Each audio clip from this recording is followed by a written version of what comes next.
Ku permalukan ibu mertua kejam bersama pelakor mereka syok saat tahu aku bos.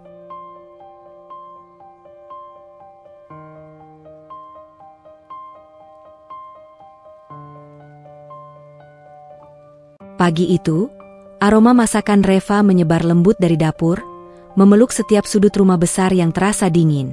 Bau rempah dan gurihnya nasi goreng kampung adalah satu-satunya kehangatan yang Reva bisa ciptakan di tengah dinding-dinding mewah yang memenjarakan hatinya. Reva, di usianya yang menginjak 30 tahun, adalah master dari seni kepura-puraan. Ia mengenakan celemek murahan sebagai baju zirah, menutupi setelan kerja mahalnya yang baru saja ia lepas setelah meeting subuh yang dirahasiakan. Ia tampak seperti ibu rumah tangga biasa, padahal ia adalah magnet bisnis tersembunyi yang baru saja menarik investasi besar dari Jepang.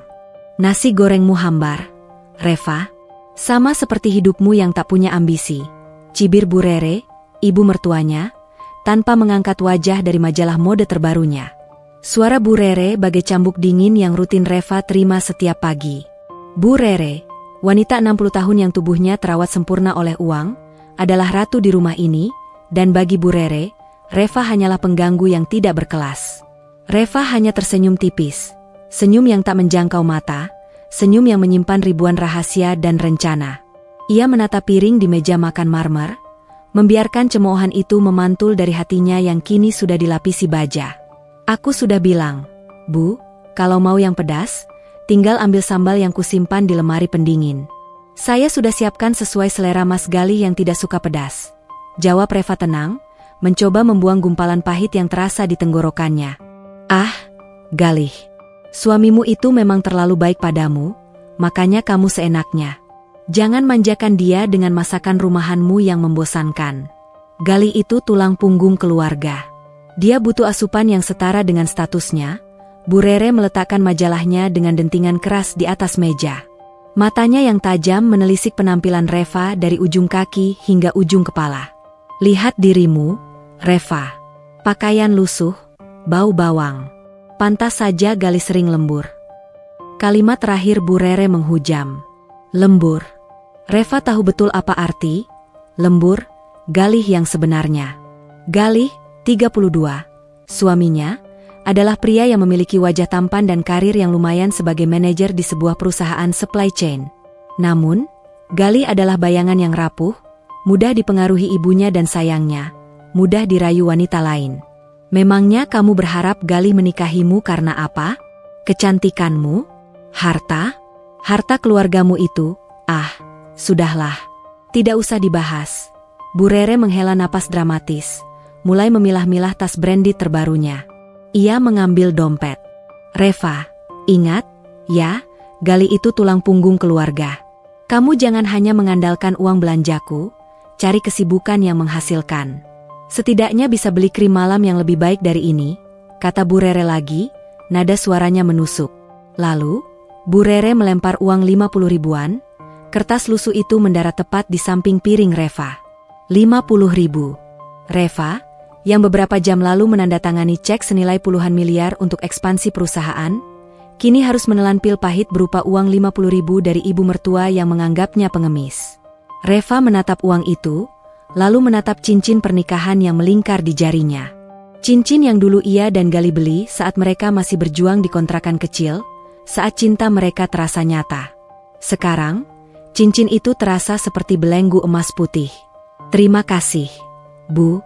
50 ribu ini bisa saya gunakan untuk membeli bahan-bahan masakan lagi. Reva mengambil uang itu dengan gerakan pelan, tanpa rasa malu, justru dengan tatapan yang penuh misteri. Ia menyimpan uang itu di saku celemeknya, di mana di balik saku itu tersembunyi kartu akses eksklusif kantornya. Siang menjelang, Galih akhirnya bangun.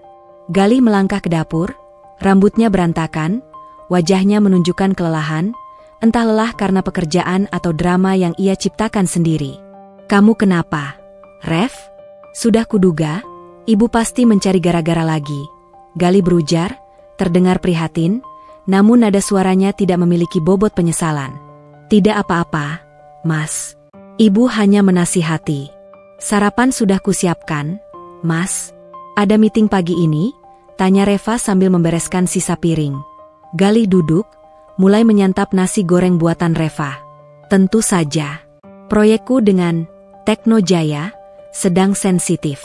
Mereka klien besar, Rev. Kalau aku berhasil menangani ini, aku bisa naik jabatan dan kita bisa lebih nyaman.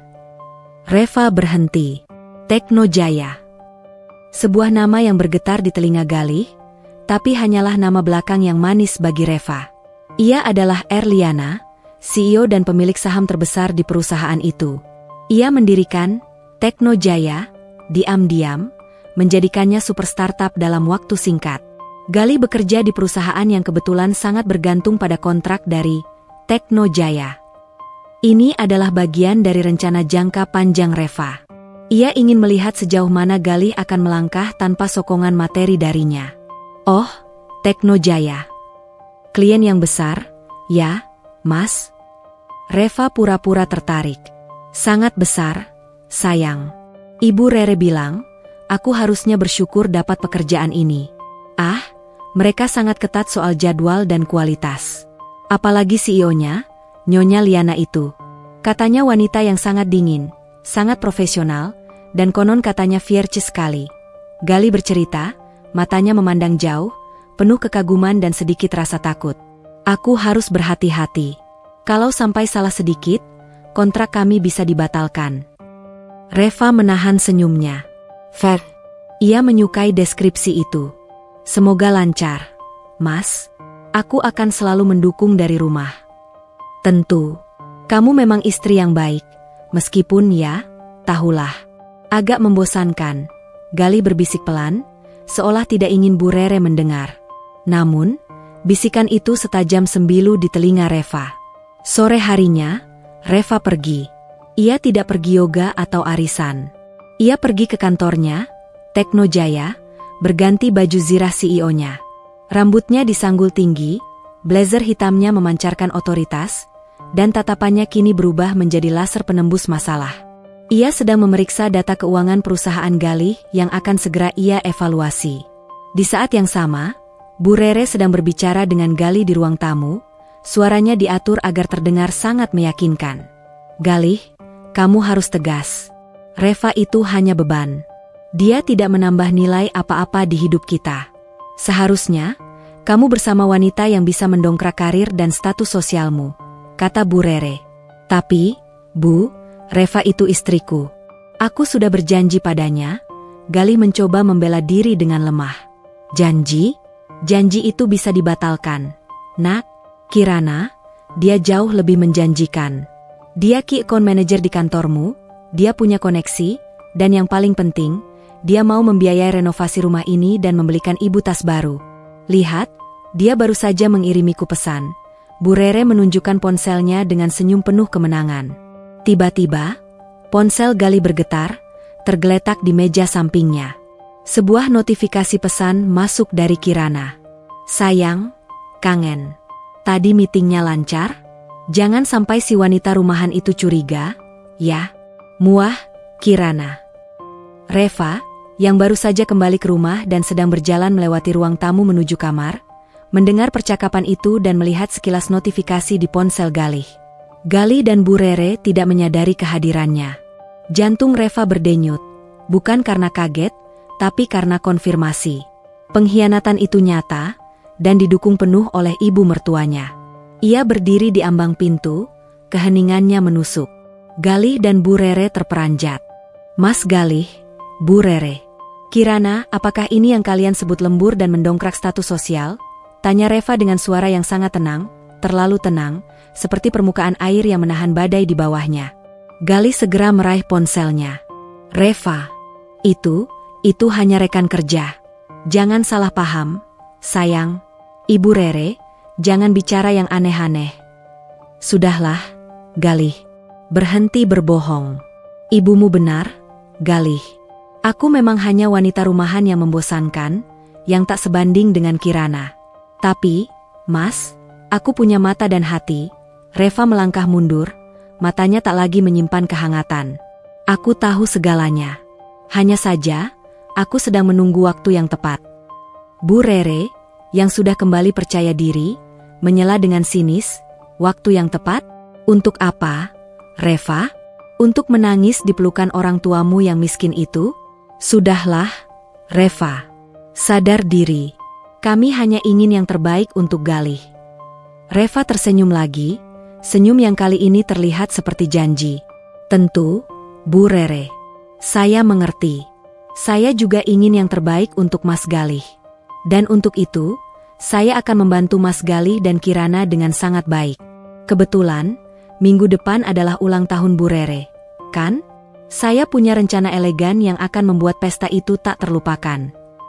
Galih dan Bu Rere saling pandang, bingung dengan ketenangan dan ancaman terselubung dalam kata-kata Reva. Mereka tidak tahu bahwa rencana elegan yang dimaksud Reva adalah pembukaan tirai panggung kehancuran mereka, yang akan dieksekusi oleh tangan dingin sang CEO, Tekno Jaya, Erliana, yang tak lain adalah Reva sendiri. Malam merayap perlahan, membawa serta dingin yang menusuk tulang. Keheningan di rumah mewah itu kini terasa lebih memekakan telinga setelah konfrontasi singkat di ruang tamu. Reva duduk di tepi ranjang, tangannya memegang cincin pernikahan yang terasa begitu berat. Ia tidak menangis. Air mata sudah lama mengering, digantikan oleh bara api strategi yang membakar di benaknya. Malam ini, ia tidak lagi bertindak sebagai Reva, istri yang terkhianati, melainkan sebagai Erliana, arsitek kejatuhan yang terencana. Galih masuk ke kamar, wajahnya terlihat gelisah, sebuah topeng penyesalan yang ia kenakan setiap kali kebohongannya nyaris terkuak. Ia mencoba memeluk Reva dari belakang, namun Reva bergerak menghindar dengan halus, mengambil bantal dan membaringkan diri di sofa panjang dekat jendela. Sayang, jangan begini, aku minta maaf. Soal Kirana, itu tidak ada apa-apa, hanya rekan kerja. Ibu Rere terlalu melebih-lebihkan. Galih duduk di tepi sofa, mencoba meraih tangan Reva. Reva memejamkan mata. Mas, jika itu hanya rekan kerja, mengapa pesanmu kepadanya harus menyebutku, wanita rumahan? Galih terdiam. Lidahnya keluh. Ia menggenggam tangan Reva, namun genggaman itu kini terasa asing. Aku hanya ikut-ikutan. Ibu Rere selalu memojokkanmu. Aku hanya mencoba terlihat tangguh di depan Kirana, agar dia tidak meremehkanku. Itu saja, Rev, sungguh. Kebohongan Galih bagai kain sutra yang mudah koyak. Reva mendengarnya, tapi hatinya menolak. Ia tahu, Galih bukanlah pria yang kuat. Ia adalah kompas yang selalu menunjuk ke arah manapun yang memberikan keuntungan, apakah itu kekaguman ibunya atau janji kemewahan dari Kirana. Baik, Mas. Aku mempercayaimu, kata Reva. Sebuah kalimat yang ia ucapkan bukan untuk Galih, melainkan untuk memulai permainannya. Tapi, tolong, kali ini berusahalah lebih keras untuk proyek Tekno Jaya itu. Buktikan pada Bu Rere, dan juga padaku, bahwa kamu pantas mendapatkan posisi itu tanpa harus dibantu oleh wanita manapun. Mendengar nama Tekno Jaya, mata Galih berbinar lagi, melupakan sejenak percekcokan mereka. Tentu, sayang, tentu. Aku akan pastikan kontrak ini berjalan mulus. Nyonya Liana itu memang menakutkan, tapi aku harus berani menghadapinya. Ini demi masa depan kita. Reva mengangguk tipis. Aku akan membantumu. Aku serius dengan janji untuk mengurus venue ulang tahun Bu Rere. Aku akan menghubungi kenalanku, event organizer eksklusif dari Tekno Jaya. Ingat, Bu Rere ingin acara yang super mewah. Kita harus pastikan Galih dan Kirana yang mengurus detail kontraknya secara langsung. Rencana Reva mulai berdentang, seperti kepingan puzzle yang tersusun rapi. Ia menciptakan simpul tak terhindarkan di mana Galih dan Kirana harus menekan kontrak yang akan menjadi surat perjanjian neraka mereka. Pukul 2 dini hari. Reva pura-pura tertidur lelap di sofa, napasnya diatur sedemikian rupa agar terdengar teratur. Di sudut kamar, ponsel Galih yang tergeletak di meja samping ranjang bergetar. Lampu kecil dari notifikasi itu memecah kegelapan. Reva membuka mata. Jantungnya tidak berdebar, ia hanya merasakan ketenangan seorang pemburu yang menunggu mangsanya. Ia bangkit perlahan, melangkah tanpa suara, mendekati ponsel Galih. Layar ponsel itu menampilkan serangkaian pesan dari Kirana. Kirana, pukul 25 sedih sayang, aku makin tertekan di rumah. Reva itu membosankan. Aku janji, setelah kontrak Tekno Jaya, ini selesai dan aku naik jabatan, aku akan segera menceraikannya. Kita akan hidup bahagia, ya? Galih, pukul 27 sedih tentu, sayang. Percayalah. Semua demi kita. Tapi Nyonya Liana itu menakutkan sekali. Dia sangat memperhatikan detail kontrak. Kirana, pukul 28 sedih sudahlah. Galih, fokus saja. Nanti aku yang atur bagaimana kita bisa menghemat biaya di beberapa pos event. Uang itu bisa kita pakai untuk DP mobil baru Bu Rere. Dengan begitu, dia pasti semakin mendesak perceraianmu. Membaca pesan Kirana, seringai tipis terukir di bibir Reva. Jadi, rencana mereka bukan hanya perselingkuhan, tetapi juga konspirasi finansial dengan Bu Rere sebagai kaki tangan. Bu Rere bukan hanya membenci Reva, ia juga terlibat dalam skenario jahat ini demi keuntungan materi. Pengkhianatan ini memiliki dimensi yang lebih dalam, membuat rencana pembalasan Reva semakin sah di mata hati nuraninya. Reva segera mengambil ponsel cadangan rahasianya. Ia mengambil foto screenshot dari seluruh percakapan itu, menyimpan bukti itu dalam folder terenkripsi. Bukti ini adalah kartu as yang akan ia gunakan untuk menghancurkan Galih, Bu Rere, dan Kirana di saat yang paling memalukan. Ia kembali ke sofa, menutup matanya. Galih, kamu sudah menandatangani surat cerai dan kejatuhanmu sendiri tanpa kamu sadari, batin Reva. Klausul tersembunyi yang ia siapkan di kontrak Tekno Jaya adalah bom waktu yang sudah berdetak. Pagi berikutnya, suasana di meja makan kembali dipenuhi aroma cemoohan Bu Rere. Galih sudah siap untuk pertemuan dengan event organizer itu. Kamu sudah telepon kenalanmu itu, Reva? Tanya Bu Rere, nadanya penuh keraguan. Sudah, Bu. Namanya Erliana. Saya sudah buat janji di kantor mereka sore ini. Kirana juga ikut, kan, Mas? Reva menatap Galih. Iya, Kirana akan mendampingiku. Dia lebih paham selera ibu, dan dia sangat bersemangat. Bu Rere, tenang saja. Semua akan berjalan lancar. Jawab Galih, wajahnya memancarkan optimisme yang rapuh. Bagus. Tapi, Galih, pastikan Kirana yang banyak bicara. Jangan sampai kenalan Reva ini menipu kita. Mereka itu suka mematok harga tinggi untuk acara semacam ini. Ingat, harus mewah, tapi harga harus sesuai dengan kantong kita. Bisik Bu Rere, matanya melirik sinis ke arah Reva, seolah Reva adalah penipu ulung. Reva hanya tersenyum simpul, meraih gelas air putih. Tentu, Bu, Erliana itu sangat terkenal. Mereka tidak akan menipu. Tapi, memang, kualitas selalu berbanding lurus dengan harga. Kirana pasti tahu cara negosiasi yang baik. Sore harinya, Reva meninggalkan rumah dengan alasan pergi ke tempat penitipan anak ibunya yang sedang sakit. Alasan yang ia gunakan untuk menjelaskan ketidakhadirannya secara fisik, padahal ia sedang menuju markas utamanya. Setibanya di kantor Tekno Jaya, Reva bertransformasi.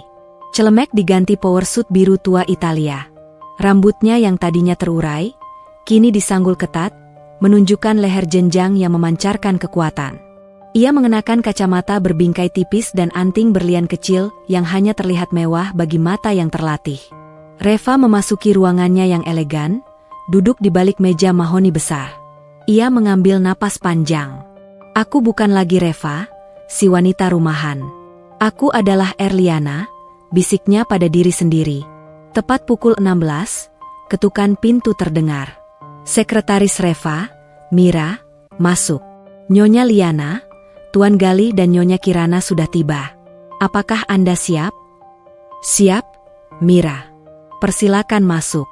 Jangan lupa, siapkan draft kontrak yang sudah ditandai. Dan pastikan kamera tersembunyi di ruangan ini merekam setiap detail negosiasi mereka. Perintah Reva, suaranya dingin dan tegas. Galih dan Kirana masuk. Galih terlihat gugup, sementara Kirana berjalan dengan langkah penuh percaya diri, seolah ia adalah klien utama. Mereka sama sekali tidak mengenali wanita berwibawa di balik meja itu. Sosok Erliana, jauh dari citra Reva yang mereka remehkan di rumah. Selamat sore, Nyonya Liana, sapa Kirana dengan senyum dibuat-buat. Saya Kirana, manajer rekanan Tuan Galih. Kami datang untuk membahas detail event ulang tahun Bu Rere. Silakan duduk. Suara Reva, atau Erliana, terdengar serak dan sedikit bas, hasil latihan vokal yang ia lakukan agar tidak dikenali suaminya. Saya sudah membaca briefnya. Anda ingin acara yang sangat eksklusif, bukan? Tentu saja, seru Kirana, mengambil alih pembicaraan, mengesampingkan Galih. Ibu Rere itu seleranya tinggi. Pokoknya, harus jauh lebih baik daripada acara ibu-ibu lain. Jangan sampai ada kesan murahan. Galih, tunjukkan contoh mood board yang sudah kita siapkan. Galih yang terintimidasi oleh aura Erliana, hanya mengangguk dan menyodorkan tablet. Ia sesekali mencuri pandang ke wajah Erliana, merasakan keganjilan yang tak bisa ia definisikan. Ada sesuatu yang familiar dari sorot mata tajam itu, pikir Galih, tapi segera ia tepis. Tidak mungkin, Reva hanya di rumah. Reva mengamati Galih dan Kirana. Betapa piciknya mereka. Saya mengerti. Klien kami selalu mendapatkan yang terbaik, ujar Reva, matanya menatap tajam ke arah Kirana. Tapi, ada 2 syarat yang tidak bisa ditawar. Pertama, bayarannya harus tunai, 70% di awal. Kedua, jika ada perubahan menit akhir, atau pembatalan sepihak, dendanya 2 kali lipat dari total kontrak. Kirana tersenyum licik. Tentu, Nyonya Liana, itu mudah. Kami akan bernegosiasi dengan perusahaan Galih, agar pembayaran 70% di awal, bisa dialihkan dari dana tak terduga mereka. Soal denda, kami setuju. Lagi pula, kami sangat profesional. Kami tidak akan membatalkan, kata Kirana, membusungkan dada. Baiklah, Reva mengambil draft kontrak yang sudah disiapkan Mira. Ia menggeser lembaran tebal itu ke hadapan Galih. Silakan dibaca dengan teliti, Tuan Galih, Nyonya Kirana. Kontrak ini mengikat secara hukum. Kirana, yang ingin segera selesai dan menghemat waktu, menarik kontrak itu ke arahnya. Ia hanya membalik beberapa halaman yang membahas harga. Tidak perlu dibaca semua, Nyonya Liana. Kami percaya pada profesionalisme Teknojaya. Galih ragu, namun Kirana sudah menyodorkan pulpen ke tangannya. Cepat, Galih. Kita harus segera kembali untuk makan malam bersama Bu Rere. Galih, di bawah tekanan Kirana dan aura menekan Erliana, menandatangani di bagian yang ditunjuk tanpa membaca tuntas. Begitu pula Kirana. Sempurna, kata Reva, senyumnya tidak mencapai matanya. Selamat, Tuan Galih dan Nyonya Kirana. Kontrak ini sudah final. Galih dan Kirana meninggalkan ruangan dengan rasa lega dan sombong. Mereka tidak tahu, di antara ribuan kata yang mereka abaikan, tersembunyi 2 klausul mematikan yang diselipkan Reva. Klausul ganda.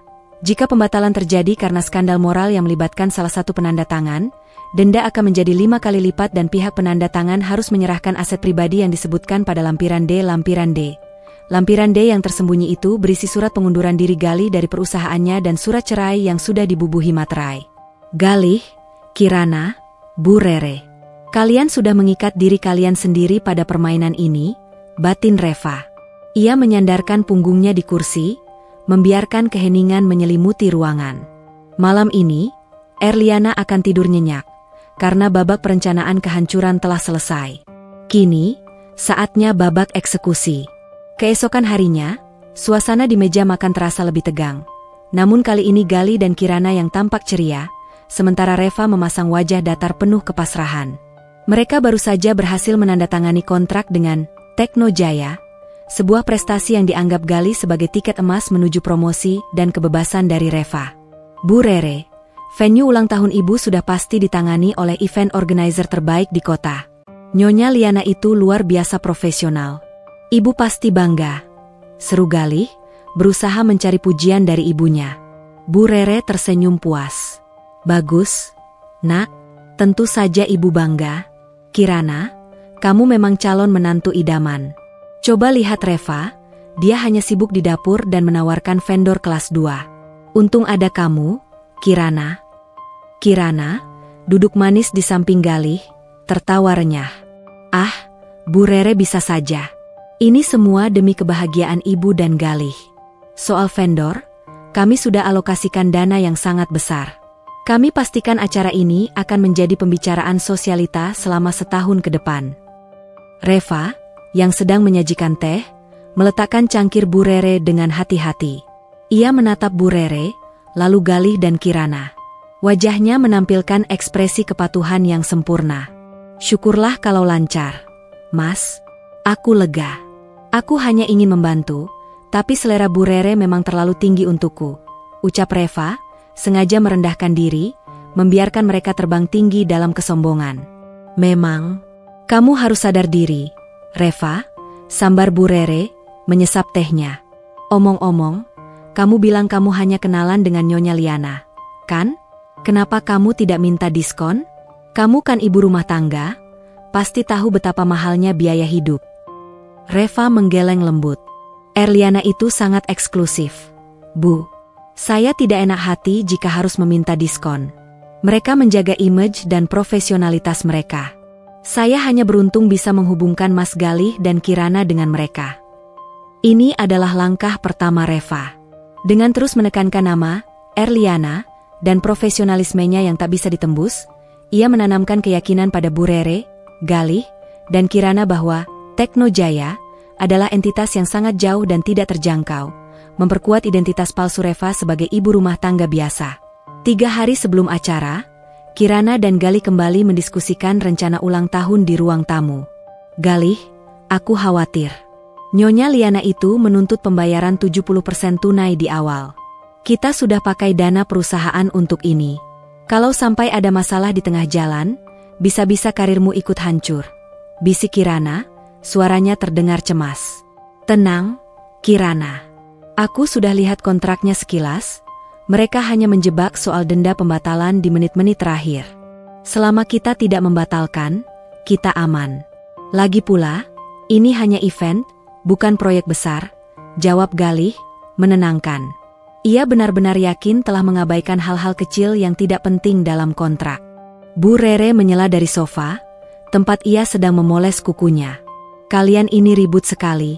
Jangan takut. Kalau terjadi apa-apa, ibu akan pastikan perusahaan Galih tidak bangkrut. Ayah Galih kan punya banyak saham di sana. Pokoknya, kalian harus pastikan kemewahan acaranya. Kirana, sudahkah kamu pesan band musik jazz yang kusebutkan? Sudah, Bu. Semuanya sudah siap. Hanya tinggal menunggu hari H, kami sangat bersemangat. Jawab Kirana dengan nada meyakinkan, menyembunyikan kecemasannya. Reva, yang sedang membawa sepiring buah, mendengar semuanya. Hatinya mencelos. Ternyata, Bu Rere memiliki kontrol finansial yang lebih besar daripada yang ia duga, dan Galih serta Kirana sangat mengandalkan hal itu. Ini menambah dimensi konflik yang menarik. Bukan hanya perselingkuhan, tetapi juga ketergantungan finansial yang manipulatif. Reva mengambil kesempatan itu. Bu Rere, apakah perlu saya yang menjemput bandnya? Saya tidak sibuk hari itu. Bu Rere tertawa keras, tawa yang menusuk telinga. Kamu, Reva, jangan bikin malu. Kamu itu tidak tahu jalanan di sana, nanti malah salah alamat. Biar Galih dan Kirana saja yang urus. Kamu cukup siapkan camilan untuk tamu yang datang lebih awal. Betul, Reva. Kamu santai saja di rumah. Kami yang akan mengurus detail lapangan, timpal Galih, matanya seolah berkata, jangan mengganggu urusanku. Reva mengangguk patuh. Baiklah, Mas Galih. Aku akan tetap siapkan camilan dan venue-nya agar terlihat rapi dan bersih. Aku bantu yang aku bisa. Disinilah perangkap Reva diletakkan. Dengan membiarkan Kirana dan Galih mengurus detail yang penting, band, catering, rundown, ia mengambil alih satu hal yang paling krusial bagi Teknojaya dan paling diabaikan oleh Galih Kirana, perizinan dan persiapan teknis venue utama. 2 hari sebelum acara, Reva tiba di kantor Teknojaya sebagai Erliana. Ia memanggil Mira, asisten pribadinya. Mira, bagaimana dengan venue utama? Apakah tim Galih dan Kirana sudah mengurus semua surat perizinan dan pembayaran pajak keramaian? Tanya Reva. Mira membuka folder dengan raut wajah bingung. Nyonya Liana, tim mereka hanya mengirimkan daftar band, daftar menu, dan rencana dekorasi. Mereka sama sekali belum mengirimkan surat perizinan dari Pemkot dan konfirmasi asuransi keramaian. Saya sudah hubungi Kirana berkali-kali, tapi dia hanya menjawab, itu urusan teknis, pasti beres. Reva tersenyum dingin. Pasti beres? Dalam bisnis kita, kata-kata pasti beres adalah awal dari bencana. Baik, Mira. Kita tidak perlu mengingatkan mereka lagi. Kita akan bermain sesuai aturan mereka, hanya beresko pada hal-hal penting yang mereka abaikan. Tapi, Nyonya, jika perizinan tidak ada, acara itu bisa dibubarkan oleh Satpol PP di tengah jalan. Mira tampak khawatir. Tepat sekali, Mira. Dan siapa yang akan menanggung malu? Bu Rere. Dan siapa yang akan dikenakan denda 5 kali lipat karena dianggap membatalkan kontrak secara sepihak akibat skandal atau masalah perizinan yang disengaja? Gali dan Kirana, jawab Reva, suaranya bagai es. Siapkan tim kita. Kita hanya akan memasang dekorasi sesuai kontrak. Tapi pastikan lampu sorot besar yang akan digunakan untuk video projection sudah terpasang. Itu yang paling penting. Malam harinya, Galih pulang dengan wajah bangga. Ponselnya tak berhenti berdering dari Kirana. Sayang, eventnya luar biasa. Semuanya sudah siap. Kirana bilang, dia sudah mengurus semuanya dengan sempurna. Ini pasti akan menjadi awal dari promosi jabatan dan kebebasan kita, kata Galih, memeluk Reva, pelukan yang terasa semakin palsu. Aku ikut senang mendengarnya, Mas. Semoga lancar, ya. Reva membalas pelukan itu dengan getir. Kebebasanmu, Mas, akan segera datang, tapi tidak seperti yang kau bayangkan. Oh, ya. Kamu benar-benar tidak membantu apa-apa di venue, kan, Rev? Kamu hanya di rumah, ya? Galih bertanya, nada suaranya terdengar meremehkan. Aku hanya menyiapkan camilan, Mas, sesuai perintah Bu Rere. Dan memastikan kebersihan venue saat tim event datang. Aku bahkan bertemu beberapa kru Tekno Jaya di sana, tapi aku hanya diam. Aku tak ingin mengganggu profesionalisme mereka, jawab Reva, berbohong dengan sangat alami. Ia memang bertemu kru Tekno Jaya, tapi ia bertemu mereka sebagai CEO mereka. Galih lega. Bagus. Jangan sampai kamu merusak acara ini. Ibu sudah berpesan khusus. Jangan sampai Reva membuat malu keluarga. Aku tidak akan membuat malu, Mas.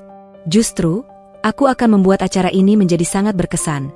Reva tersenyum, senyum yang mengirimkan getaran aneh di tulang punggung Galih, meski Galih tak tahu mengapa. Aku permalukan ibu mertua kejam bersama pelakor. Judul itu kini terasa sangat dekat. Reva tahu, platform sudah siap. Semua mata akan tertuju pada pesta mewah itu. Dan Reva, yang dianggap sebagai pelayan di sudut ruangan, akan mengubah dirinya menjadi hakim agung yang menjatuhkan palu terakhir. 2 hari tersisa menuju puncak acara ulang tahun Bu Rere. Ketegangan di rumah itu terasa seperti kawat tipis yang siap putus. Galih dan Kirana semakin percaya diri setelah berhasil mengamankan kontrak event dengan Tekno Jaya, meyakini bahwa langkah mereka menuju kemewahan dan kebebasan sudah di depan mata. Pagi itu, Reva sengaja mengenakan pakaian yang lebih lusuh dari biasanya. Sebuah penyamaran sempurna yang menjauhkan bayangan Erliana dari pikiran mereka. Ia sedang menyirami anggrek di teras saat Galih dan Kirana muncul, dengan wajah penuh kepanikan yang sengaja mereka tutupi dengan profesionalisme yang dibuat-buat. Reva, kamu dengar tidak? Nyonya Liana dari Tekno Jaya, itu sungguh Ratu Es. Kirana membuka pembicaraan dengan nada tinggi. Dia baru saja mengirimiku pesan urgent. Dia menuntut kita untuk mendapatkan bunga langka, anggrek hitam Kalimantan yang sedang langka di musim ini, untuk dekorasi tengah. Katanya, tanpa bunga itu, dekorasi dianggap tidak sempurna dan kami bisa dikenakan denda minor. Reva menoleh, mengangkat bahu dengan santai. Anggrek hitam? Bukankah itu bunga yang sangat sulit dicari? Kirana, di kota ini, rasanya hanya ada di satu tempat. Dan itu pun harus dipesan jauh-jauh hari. Makanya, Kirana menghentakkan kaki. Aku sudah telepon semua vendor, dan tidak ada yang mau membantu. Semua toko bunga menolak. Aku sudah bilang, ini urusan teknis yang remeh. Tapi Nyonya Liana itu bersikeras. Dia bilang, klien kami berhak mendapatkan kesempurnaan, dan Anda telah berjanji. Galih menambahkan, wajahnya terlihat tegang. Aku sudah coba membujuk Nyonya Liana melalui email, tapi balasannya sangat singkat. Hanya, ikuti kontrak. Dia benar-benar tidak bisa dinegosiasi. Reva, kamu kan bilang punya kenalan di dunia vendor. Tolong bantu kami, sayang. Ini demi kenaikan jabatanku. Reva menatap Galih. Mata suaminya memohon, tetapi permohonan itu tidak dilandasi cinta, melainkan rasa takut kehilangan peluang. Ini adalah momen krusial, di mana Reva bisa menguji seberapa jauh pengkhianatan mereka. Mas Galih, Bu Rere sudah berpesan khusus. Aku tidak boleh mengganggu urusan event kalian. Aku hanya boleh mengurus camilan dan kebersihan.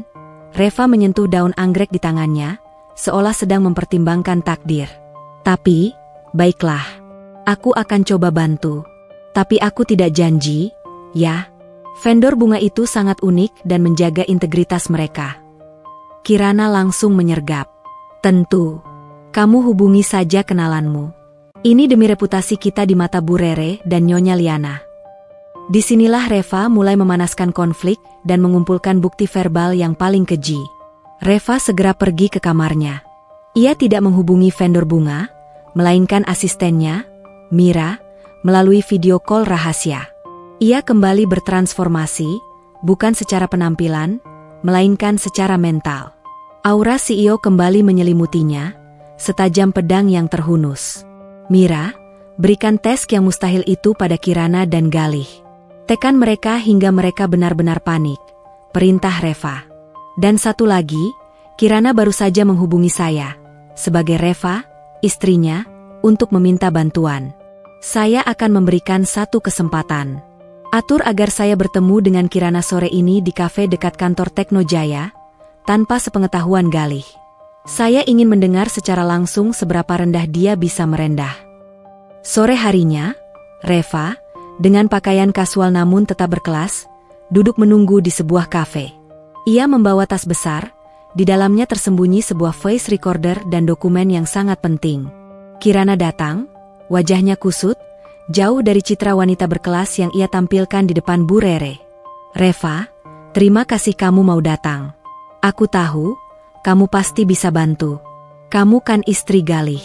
Kita tidak bisa membiarkan acara Bu Rere berantakan, ujar Kirana, mencoba bersikap ramah, namun matanya memancarkan rasa bersalah yang terpaksa. Tentu, Kirana. Aku datang untuk membantu Mas Galih. Suamiku. Reva menatap lurus ke mata Kirana.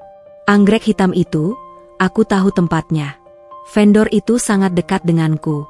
Mereka akan memberikannya padamu, tapi ada harga yang harus kamu bayar. Bukan uang. Kirana terkejut. Apa? Apapun. Katakan saja. Apakah aku harus memberimu kompensasi agar kamu mau diam soal hubunganku dengan Galih? Aku bisa belikan kamu emas, Reva. Reva menggeleng pelan, senyum ironis melengkung di bibirnya. Emas tidak bisa membeli harga diriku, Kirana. Aku hanya ingin kamu jujur. Katakan padaku, mengapa kamu merusak rumah tanggaku? Mengapa kamu bekerja sama dengan Bu Rere untuk menghancurkanku? Tuntut Reva, suaranya pelan namun menusuk seperti 1000 jarum. Kirana menghela napas, melihat sekeliling, memastikan tidak ada yang mendengar. Lalu, ia meledak, menumpahkan segala kejujuran yang busuk. Baiklah, Reva, kamu mau jujur? Dengar ini baik-baik. Aku mengurus Galih karena dia adalah jembatan emas menuju kemewahan. Galih itu polos, mudah dikendalikan. Dan Bu Rere, dia adalah ratu drama yang materialistis. Kami bekerja sama. Aku memberinya uang, dia mendesak Galih menceraikanmu. Semua ini adalah investasi. Kirana berbisik dengan nada penuh kemenangan. Kamu hanya wanita rumahan yang bodoh, yang terlalu mencintai Galih. Kamu tidak punya apa-apa. Hidupmu hambar. Galih pantas mendapatkan yang lebih baik dariku, yang bisa mendongkrak karirnya. Dada Reva bergemuruh, kemarahan Reva bagaikan gunung es yang retak di bawah tekanan. Namun ia tetap mempertahankan topeng ketenangannya. Ia tahu, setiap kata Kirana adalah berlian berharga untuk video projection nanti. Lalu, bagaimana dengan anggrek hitam itu? Tanya Reva, kembali ke topik semula, suaranya menenangkan, seolah dia tidak peduli dengan pengakuan keji itu. Kirana tersentak. Oh, iya, anggrek itu. Jadi, bagaimana? Kamu mau membantuku, kan? Tentu. Aku akan memberimu alamat dan nomor kontak vendor itu. Tapi, ada satu lagi syarat. Reva mengeluarkan amplop tebal dari tasnya. Ini adalah dokumen yang harus kamu berikan kepada vendor itu saat mengambil bunga. Ini adalah surat perjanjian tertulis, bahwa kamu, Kirana, akan menjamin penuh segala kerugian yang diakibatkan jika bunga itu terlambat atau rusak. Vendor ini sangat ketat. Mereka tidak percaya hanya dengan ucapan. Isi amplop itu sebenarnya adalah surat pernyataan kesanggupan menanggung kerugian finansial total acara, yang Kirana abaikan lagi-lagi karena panik dan hanya terfokus pada masalah anggrek hitam. Hanya surat jaminan? Tentu. Itu mudah. Berikan padaku. Kirana mengambil amplop itu dengan cepat, tidak repot-repot membaca isinya. Terima kasih, Reva. Aku janji, setelah semua ini beres, aku akan pastikan kamu dan Gali bercerai dengan baik-baik. Reva tersenyum, senyum yang kali ini benar-benar dingin. Tentu, Kirana. Aku juga akan pastikan kamu dan Mas Gali mendapatkan akhir yang pantas. Reva pulang ke rumah. Ia segera mengirimkan rekaman percakapan dengan Kirana kepada Mira, memberinya kode keras, semua file bukti sudah lengkap. Eksekuta. Malam harinya, Galih pulang. Wajahnya terlihat lega. Reva, kamu luar biasa. Kirana bilang anggrek hitam itu sudah didapatkan. Kamu benar-benar pahlawan. Aku akan segera promosi, sayang. Aku berutang banyak padamu. Galih memeluk Reva erat. Pelukan Galih kini terasa seperti jerat tali tambang yang semakin mengencang. Reva melepaskan pelukan itu, menatap Galih, matanya adalah cermin kejujuran yang ia tutup selama ini.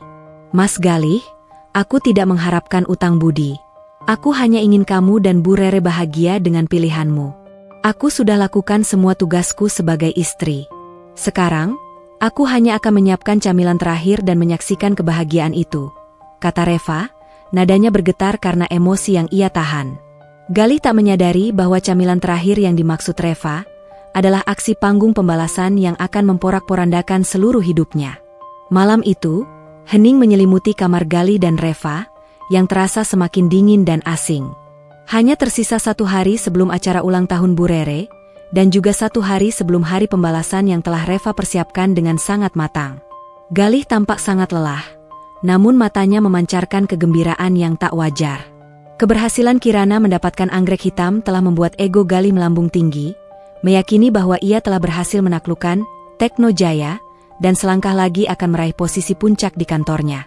Galih berbaring di tempat tidur, sementara Reva, mengenakan piyama polosnya, duduk di meja rias, berpura-pura menyisir rambut. Ia memantau pergerakan Galih melalui pantulan cermin, hatinya memegang teguh pada rencana dan bukti yang sudah ia kumpulkan. Reva, aku tidak tahu harus bilang apa. Terima kasih sudah membantu Kirana soal bunga sialan itu, ujar Galih, suaranya sedikit serak karena kelelahan. Aku benar-benar cemas. Nyonya Liana itu memang tidak main-main. Kalau sampai dekorasi tidak sempurna, denda minornya bisa lumayan. Syukurlah kalau sudah beres, Mas, jawab Reva datar, tanpa menoleh.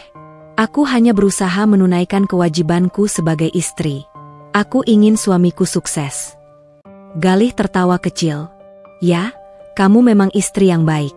Tapi, jujur saja, Reva, kamu memang ditakdirkan untuk menjadi jangkar yang tenang di rumah, bukan layar yang berlayar di lautan bisnis.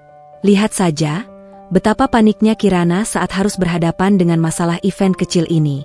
Tapi di saat yang sama, dia yang berani menghadapinya. Kata-kata Galih, meski terdengar seperti pujian bagi kesabaran Reva di rumah, sebenarnya adalah penegasan kembali betapa rendahnya ia menilai potensi istrinya. Reva tersenyum masam dalam hati. Tepat, Mas Galih. Anggap saja aku jangkar, tapi jangkar ini akan segera menarik kapalmu ke dasar laut. Istirahat, Mas. Besok adalah hari besar Bu Rere, ucap Reva, lalu ia mematikan lampu kamar, kecuali lampu kecil di meja samping. Reva berbaring di samping Galih, namun jarak di antara mereka terasa membentang sejauh samudra. Ia pura-pura tidur, mengatur napasnya. Ketegangan memenuhi udara, tebal seperti kabut malam. Pukul 1.30 dini hari. Galih bangkit perlahan dari tempat tidur. Ia meraih ponselnya dan berjalan keluar kamar menuju balkon, mengira Reva sudah terlelap. Reva membuka matanya.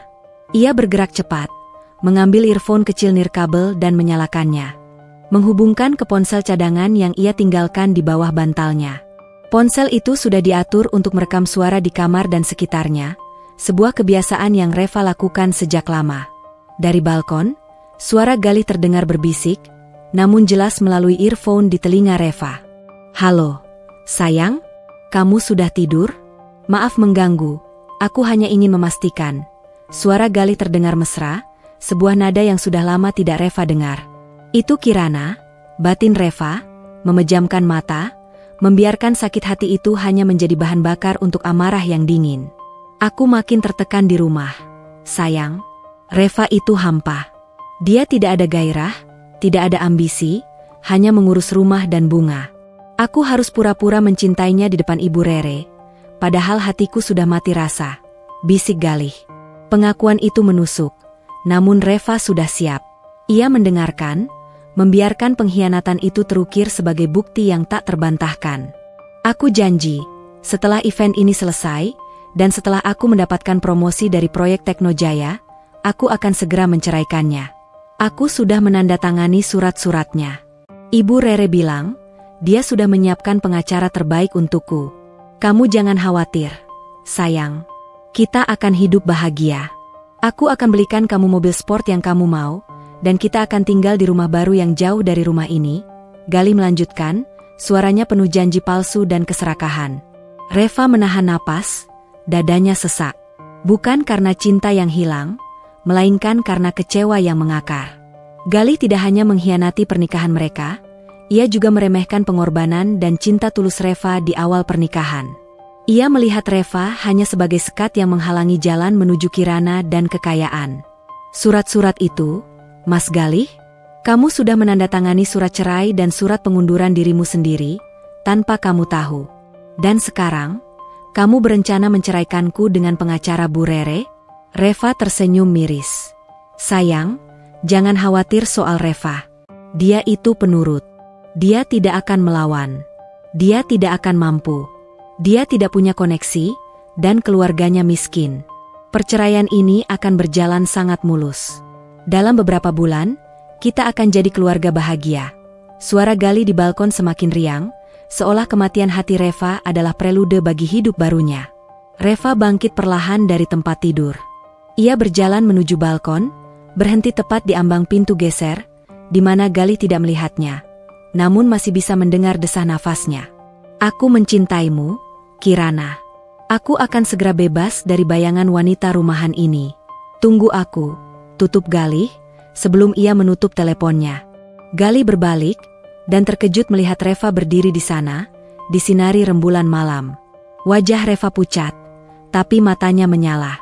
"Mas Galih," Reva memanggilnya, suaranya pelan dan bergetar. "Kamu benar. Aku memang hampa, tidak punya ambisi. Tapi, satu hal yang kamu salah, Mas. Aku tidak akan melawan. Aku tidak akan mempermudah jalanmu, Mas Galih. Aku hanya akan membuat hidupmu sangat berkesan." Galih menelan ludah. "Reva, kenapa kamu di sini? Kamu mendengarkan?" "Setiap kata, Mas. Setiap pengakuan tentang kehampaanku, tentang kemiskinan keluargaku, dan tentang rencana perceraian yang mulus. Terima kasih atas kejujuranmu, Mas. Aku akan memastikan kamu dan Bu Rere mendapatkan kemulusan itu." Reva mundur perlahan. Galih panik, ia mendekati Reva. "Sayang, tunggu. Aku hanya bercanda. Aku sedang depresi. Kirana itu hanya pelarian. Aku mencintaimu, Reva."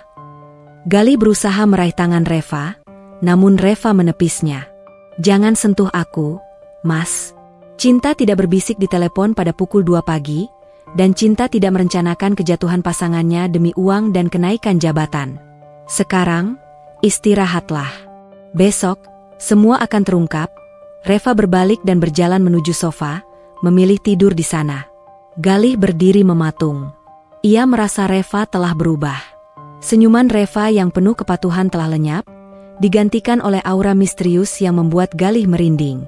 Ia tidak tahu, malam itu, pengakuannya di balik pintu telah menjadi amunisi terakhir yang Reva butuhkan untuk babak akhir. Reva tidak hanya mendengar pengkhianatan Galih, ia juga merekamnya sebagai bagian dari video projection yang akan menjadi klimaks di hari H. Pagi hari terakhir sebelum acara, Reva bangun sebelum subuh. Ia tidak menyiapkan sarapan, melainkan duduk di depan laptopnya, mengirimkan final instruction pada Mira, asistennya di Teknojaya. Ia mengirimkan 3 file yang sangat rahasia. Rekaman suara pengakuan Galih di balkon, rekaman video percakapan Kirana di kafe, final draft dari video projection yang akan diputar di tengah acara, menggabungkan semua bukti. Mira, ingat, semua harus berjalan sesuai rundown yang sudah disiapkan. Jangan sampai ada kesalahan teknis sedikit pun. Pastikan Galih dan Bu Rere ada di tengah panggung saat video diputar, tulis Reva. Ia kemudian berjalan ke dapur, mengambil pisau kecil, dan memotong buah-buahan. Ia memang menyiapkan camilan, tetapi camilan itu adalah simbol perpisahan yang terakhir ia siapkan sebagai Reva, si wanita rumahan. 1 hari lagi, Mas Galih. 1 hari lagi, aku akan memberimu kebebasan, dan aku akan mendapatkan kebebasanku sendiri. Reva menatap cincin di jarinya. Cincin itu terasa dingin. Udara pagi terasa berat, membawa aroma tebal antara antisipasi dan ketakutan. Hari ini adalah H1 menuju acara ulang tahun Bu Rere, sekaligus hari di mana Reva harus menyelesaikan pertunjukan terakhirnya sebagai istri yang patuh sebelum tirai pembalasan dibuka. Galih dan Kirana berada dalam kondisi euforia sekaligus kepanikan ringan. Mereka lega karena anggrek hitam sudah didapatkan, namun ada puluhan detail teknis event yang menanti. Pukul 10 pagi, mereka berdua sudah berada di venue, sebuah ballroom mewah yang disewa dengan biaya fantastis, sepenuhnya diurus oleh tim Teknojaya. Di rumah, Bu Rere sedang sibuk mencoba gaun dan perhiasan, sementara Reva, dengan pakaian rumahannya, sibuk di dapur, menyiapkan catering ringan untuk kru yang akan mengurus dekorasi tambahan. Ponsel Kirana berdering keras.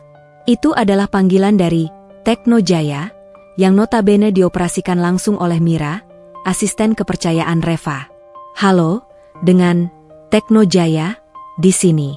Nyonya Kirana, kami ingin mengonfirmasi ulang. Tim dekorasi kami akan mulai memasang instalasi besar. Namun kami butuh kepastian kapan furnitur vintage yang Anda pesan dari vendor lain akan tiba. Jadwal kami padat, dan jika terjadi keterlambatan furnitur, penataan dekorasi akan mundur total. Suara Mira terdengar profesional dan dingin. Kirana panik. Astaga. Furnitur? Aku lupa mengonfirmasi pengiriman dari Antik Jaya. Mereka bilang akan mengirimkannya sore ini. Aku sedang sibuk memilih pita. Itu kan hanya furnitur kecil, apa pengaruhnya? Sangat berpengaruh, Nyonya, balas Mira, mengikuti instruksi Reva untuk tidak memberi ampun. Jadwal pemasangan karpet mewah dan lampu gantung harus disinkronkan dengan penempatan furnitur utama. Jika Anda terlambat, kami tidak bisa menjamin kesempurnaan dekorasi. Sesuai kontrak, jika ada keterlambatan dari klien yang menghambat kinerja kami, ada denda yang berlaku. Kirana gemetar, matanya melotot. Ia segera mematikan telepon dan berbalik ke Galih. Galih, aku lupa konfirmasi furnitur dari Antik Jaya.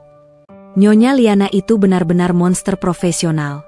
Dia menuntut kesempurnaan hingga ke hal-hal remeh. Astaga, Kirana. Cepat hubungi mereka. Jangan sampai Nyonya Liana itu mencari gara-gara. Kita sudah susah payah dapat anggrek hitam itu, jangan sampai hancur hanya karena kursi kuno. Desak Galih, suaranya naik 1 oktav. Galih segera menelepon Antik Jaya, tetapi vendor itu menolak mengirim barang di hari itu, karena Galih belum melunasi uang muka. Ini semua gara-gara kamu terlalu sibuk pamer ke Bu Rere sampai lupa detail penting. Bentak Galih pada Kirana. Kenapa kamu menyalahkanku? Kamu juga suamiku. Kenapa kamu tidak membantuku? Kamu tahu ini demi promosi jabatanmu. Balas Kirana, pertengkaran mereka memanas di venue yang sepi. Galih, dalam kepanikan ekstrim, ingat pada jaring pengaman, satu-satunya, Reva. Ia segera menelepon Reva di rumah. Reva, kamu angkat teleponnya. Angkat. Galih bergumam pada dirinya sendiri, frustrasi. Reva, yang sedang mengatur timer pada oven camilan, mengangkat telepon itu. Ya, Mas Galih? Ada apa? Suaramu panik sekali. Reva berbicara dengan nada tenang yang menusuk. Reva, tolong aku. Furnitur dari Antik Jaya bermasalah. Vendor itu tidak mau mengirim sebelum lunas. Sementara uang perusahaan sudah kami pakai untuk membayar down payment Tekno Jaya. Galih bicara cepat, nadanya panik dan menuntut. Kamu di rumah saja, kan? Kamu pasti bisa membantu. Tolong, hubungi vendor furnitur itu. Kamu kan ibu rumah tangga, pasti tahu cara bernegosiasi dengan vendor-vendor kecil seperti itu. Reva mendengarkan keangkuhan Galih yang terselubung dalam kepanikan. Ia hanya dianggap mampu bernegosiasi dengan vendor kecil, seolah statusnya sebagai CEO Tekno Jaya pun tidak akan pernah terlintas di pikiran Galih. Mas Galih, aku sudah bilang, aku hanya mengurus camilan dan menjaga kebersihan. Bu Rere melarangku mengurus hal-hal penting. Maaf, Mas, jawab Reva, dingin dan tegas. Istri macam apa kamu, Reva? Membantu suamimu sendiri tidak mau? Kamu tahu ini penting untuk masa depanku. Paling kamu juga cuma di rumah menonton drama Korea dan menganggur. Kenapa kamu tidak mau membantuku? Bentak Galih, kemarahannya meledak. Aku tidak menonton drama, Mas Galih.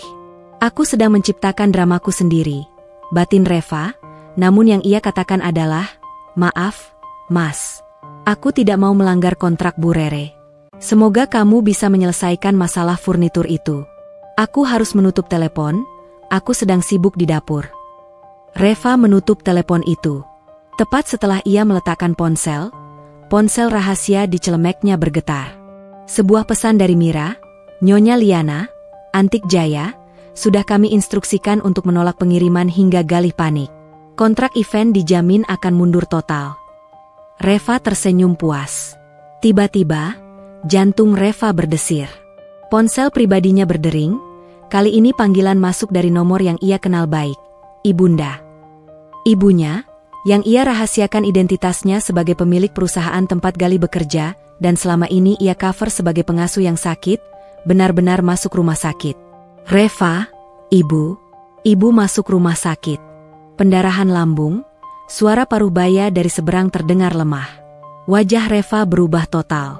Seketika, topeng CEO dan strateginya runtuh.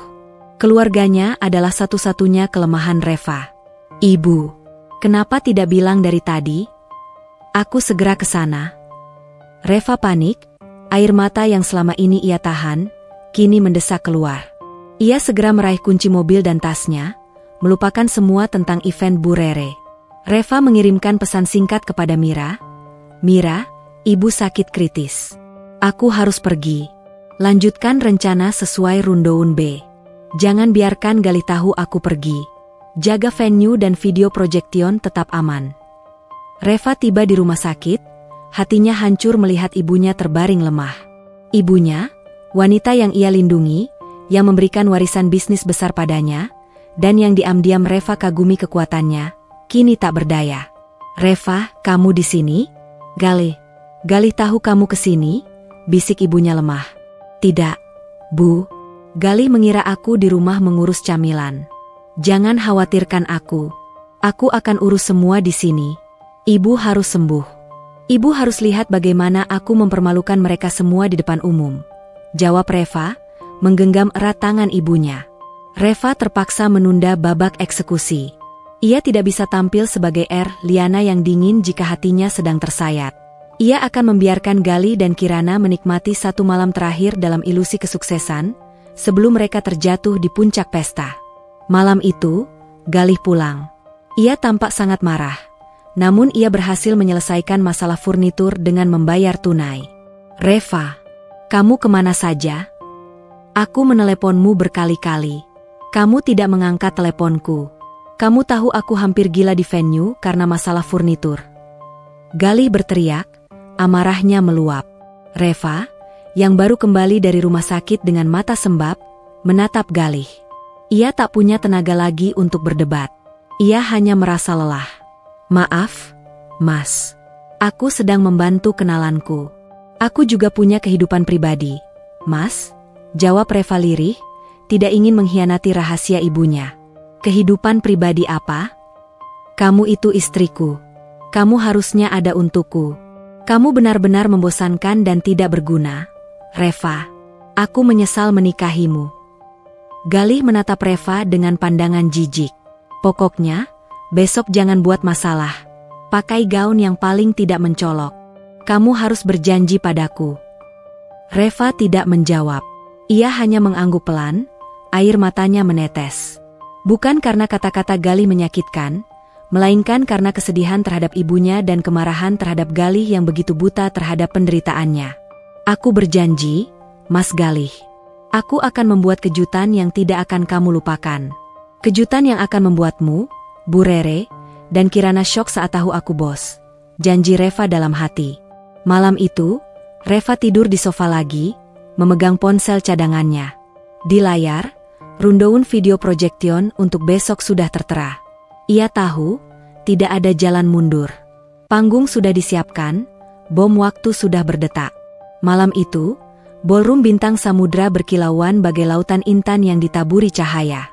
Dekorasi mewah dari Tekno Jaya memancarkan kemegahan yang sungguh luar biasa.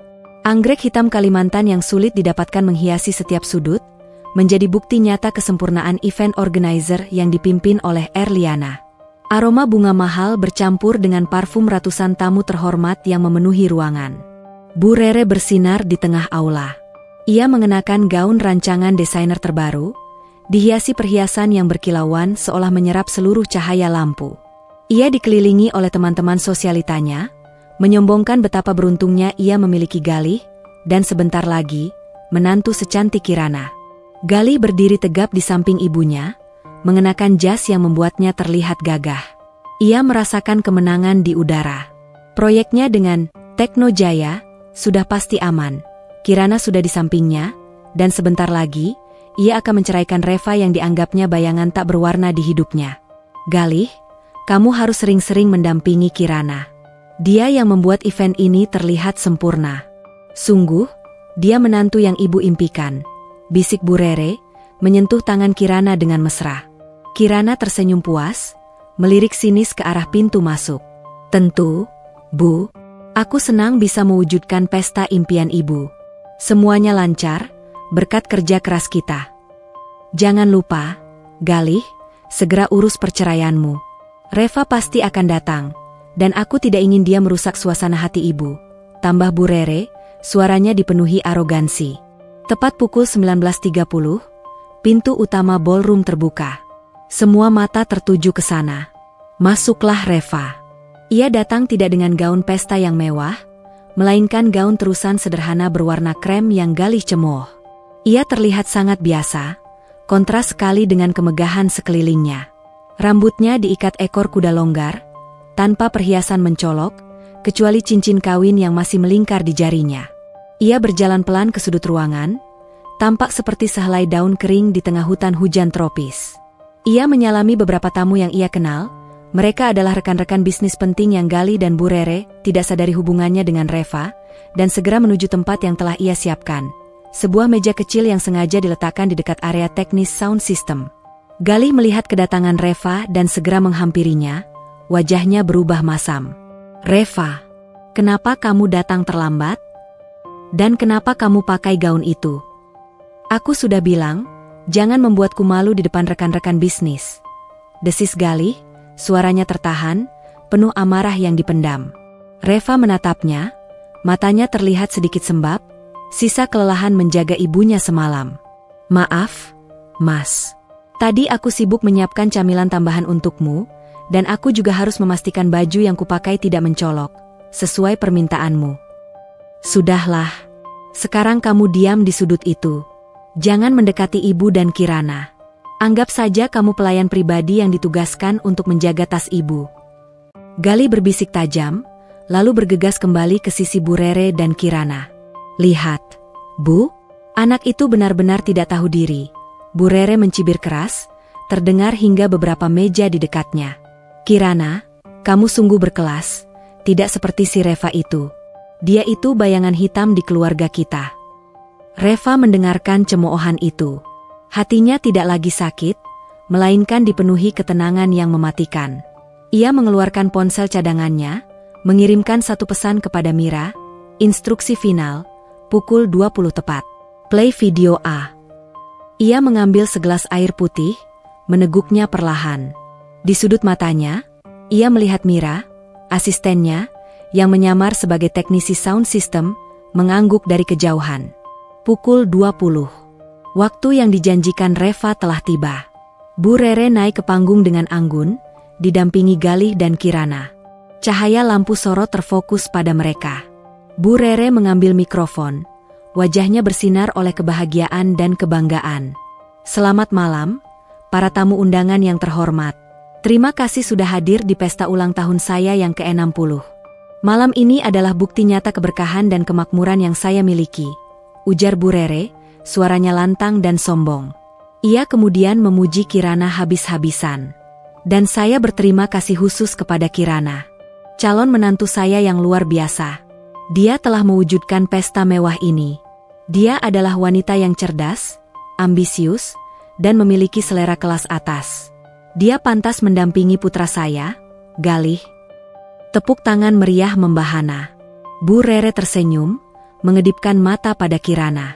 Ia melirik Reva di sudut ruangan, seolah berkata, "Lihat, Reva, kamu tidak ada apa-apanya." Galih memeluk Kirana dengan bangga. "Terima kasih, sayang. Kamu memang yang terbaik." Tepat saat Bu Rere akan memotong kue 6 tingkat yang dihiasi anggrek hitam, kejadian tak terduga terjadi.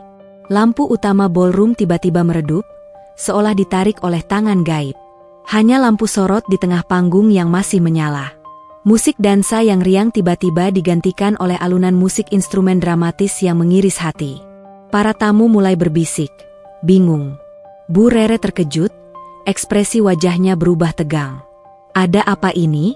Galih, Kirana, kenapa lampunya mati?" bisik Bu Rere panik. "Maaf, Bu, mungkin gangguan teknis. Aku akan segera menghubungi Nyonya Liana." Galih panik, ia mengeluarkan ponselnya. Di belakang panggung, Reva menyaksikan semua itu, tangannya memegang tombol yang mengendalikan sistem proyeksi. Mira memberi kode, semua sudah siap. Tiba-tiba, sebuah video besar muncul di layar proyeksi raksasa di belakang panggung. Layar itu sangat besar, sehingga setiap orang di ruangan, termasuk Galih, Bu Rere, dan Kirana, bisa melihatnya dengan jelas. Awalnya, video itu menampilkan adegan normal. Bu Rere sedang duduk di sofa ruang tamu. Lalu, terdengar suara Bu Rere yang sedang berdiskusi dengan seseorang, dan yang mengejutkan, itu adalah suara Kirana. Video itu mulai memutar rekaman audio sebelumnya.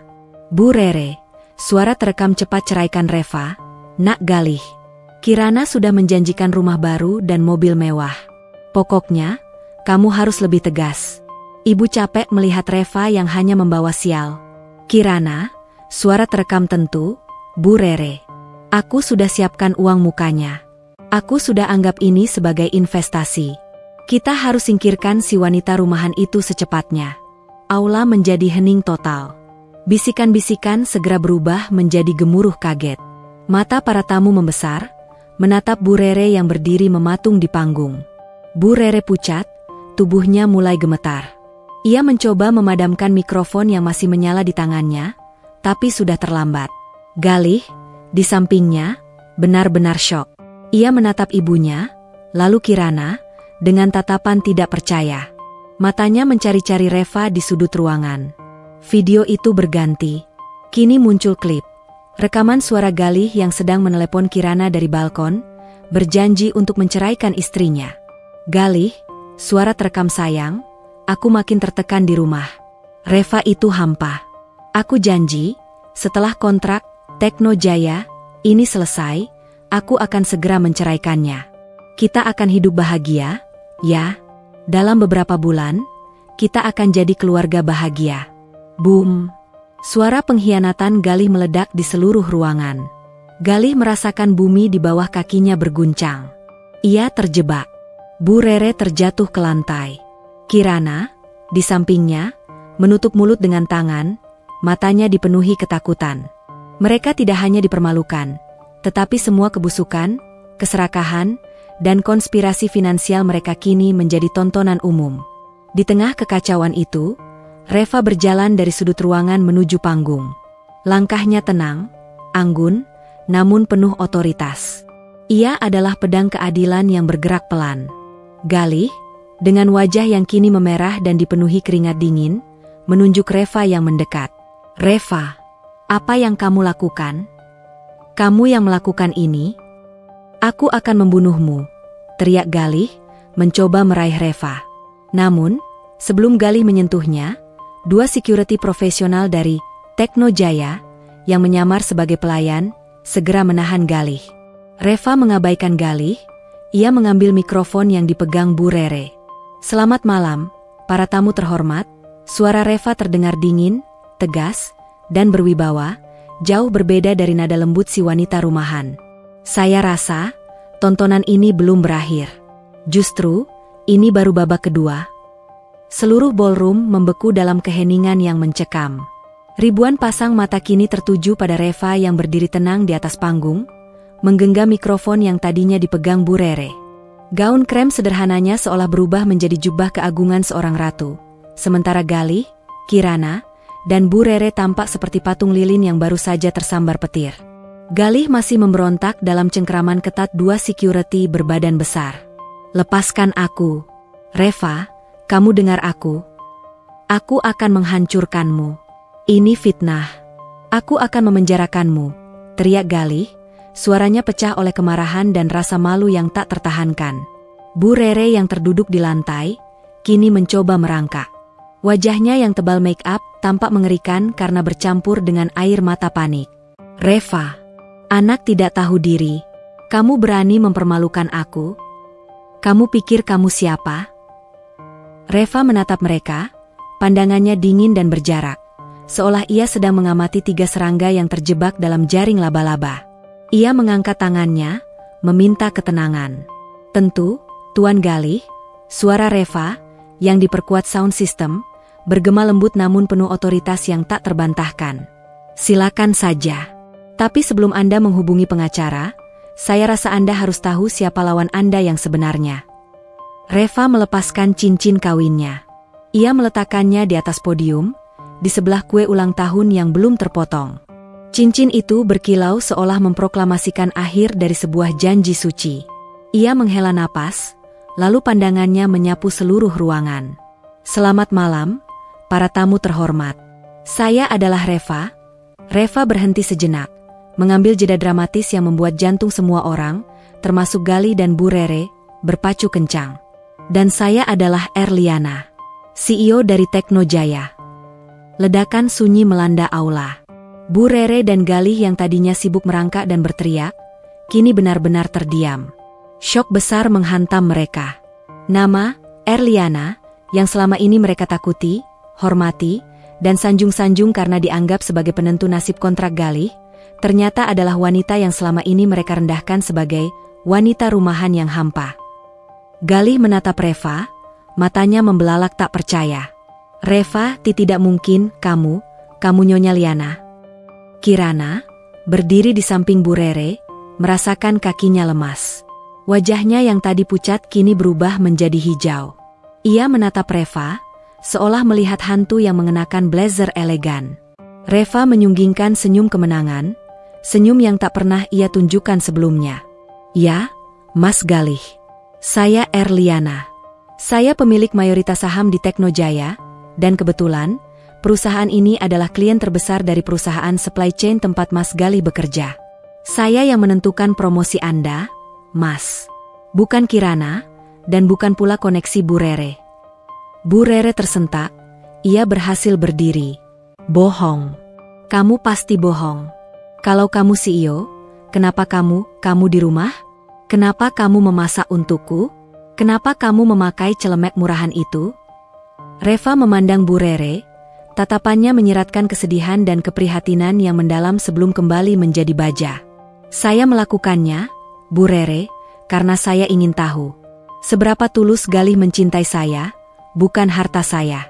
Dan seberapa baik hati ibu menerima menantu tanpa memandang status. Ternyata, hasilnya adalah konspirasi kotor yang baru saja Anda saksikan. Reva kemudian beralih ke Kirana, suaranya berubah menjadi nada bisnis yang tajam. Nyonya Kirana, Anda adalah Key Account Manager yang sangat kompeten, namun sangat ceroboh. Ingat, hari ini adalah deadline bagi event ini untuk mendapatkan perizinan keramaian dari Pemkot. Saya sudah meminta tim saya untuk tidak mengingatkan Anda. Kirana gemetar. Perizinan, aku sudah bilang itu urusan teknis. Tepat sekali, Nyonya Kirana. Dan karena Anda dan Tuan Galih, yang merupakan penanda tangan kontrak, telah lalai dalam mengurus detail teknis krusial ini, yang menyebabkan acara ini berpotensi dibubarkan, maka ini terhitung sebagai pembatalan kontrak sepihak yang disebabkan oleh skandal moral dan kelalaian profesional. Reva mengangkat sebuah dokumen. Tuan Galih, Nyonya Kirana, izinkan saya membacakan klausul tersembunyi yang Anda berdua abaikan. Reva mengenakan kacamata berbingkai tipis, yang semakin menegaskan aura CEO-nya. Berdasarkan klausul ganda dan lampiran D yang telah Anda tanda tangani, jika pembatalan terjadi karena skandal moral yang melibatkan salah satu penanda tangan, denda akan menjadi 5 kali lipat dari total kontrak yang harus dibayarkan tunai, dan pihak penanda tangan harus menyerahkan aset pribadi yang disebutkan pada lampiran D. Dan lampiran D ini, Tuan Galih. Reva menunjuk Galih dengan dingin. Berisi surat pengunduran diri Anda dari perusahaan milik ibuku, serta surat cerai yang sudah dibubuhi materai. Anda, Tuan Galih, sudah menceraikan saya secara hukum saat Anda menandatangani kontrak event ini 3 hari yang lalu. Galih merasakan tubuhnya remuk. Ia bukan hanya kehilangan istrinya, tetapi ia juga kehilangan pekerjaan dan masa depannya karena kelalaiannya sendiri. Tidak mungkin. Aku tidak pernah menandatangani surat cerai. Aku hanya menandatangani kontrak event, teriak Galih, panik, berusaha melepaskan diri dari security. Tanyakan pada Kirana, Tuan Galih. Dokumen yang Anda tandatangani adalah dokumen setebal ini. Reva memegang beberapa lembar kontrak yang ia anggap remeh.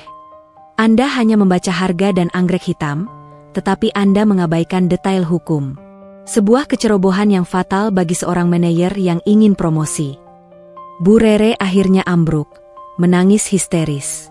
Ia merangkak ke kaki Reva. Reva, nak Reva, jangan. Aku ibumu. Aku minta maaf. Jangan ambil perusahaan anakku. Jangan ambil semua yang kami miliki. Aku mohon. Reva mundur selangkah, melepaskan Bu Rere. Air matanya hampir menetes. Bukan karena iba pada Bu Rere, tetapi karena rasa kecewa yang luar biasa pada kebusukan manusia. Bu Rere, saya tidak akan mengambil apa-apa. Anda sendiri yang telah merusak semuanya. Anda telah memilih Kirana, uangnya, dan kebohongan mereka, daripada kejujuran dan ketulusan saya. Dan sebagai Erliana, saya wajib memastikan klien yang tidak profesional, yang terlibat dalam konspirasi moral dan finansial, mendapatkan ganjaran setimpal. Reva beralih ke Kirana, yang kini menangis terseduh-seduh. Dan Nyonya Kirana, perusahaan Anda tidak hanya dikenakan denda, tetapi juga akan kehilangan kontrak besar dengan Teknojaya, dan semua perusahaan rekanan kami karena track record buruk ini. Investasi yang Anda banggakan, Nyonya, kini menjadi hutang yang menghancurkan Anda. Reva menjentikan jarinya ke arah Mira. Mira segera menghidupkan lampu utama. Sekarang, saya minta maaf atas interupsi ini. Acara ulang tahun Bu Rere telah selesai dan kontrak dengan Teknojaya telah dibatalkan. Para tamu, silakan nikmati hidangan terakhir dari camilan yang saya, si wanita rumahan, siapkan, sambil menyaksikan 3 penipu ini menanggung akibat perbuatannya. Reva meletakkan mikrofon itu dengan dentingan keras. Ia menarik blazernya yang tersampir di kursi. Ia berjalan keluar dari panggung yang dipenuhi kehancuran moral dan finansial. Ia meninggalkan Galih, Bu Rere, dan Kirana yang syok, menangis, dan dipermalukan di depan ratusan tamu terhormat. Reva tidak lagi menjadi istri, menantu, atau wanita rumahan. Ia adalah Erliana, CEO yang baru saja mengukir kisah pembalasan paling elegan dan tak terduga dalam sejarah bisnis dan rumah tangga. Reva melangkah turun dari panggung, meninggalkan gemuruh keheningan dan serpihan ego yang hancur di belakangnya.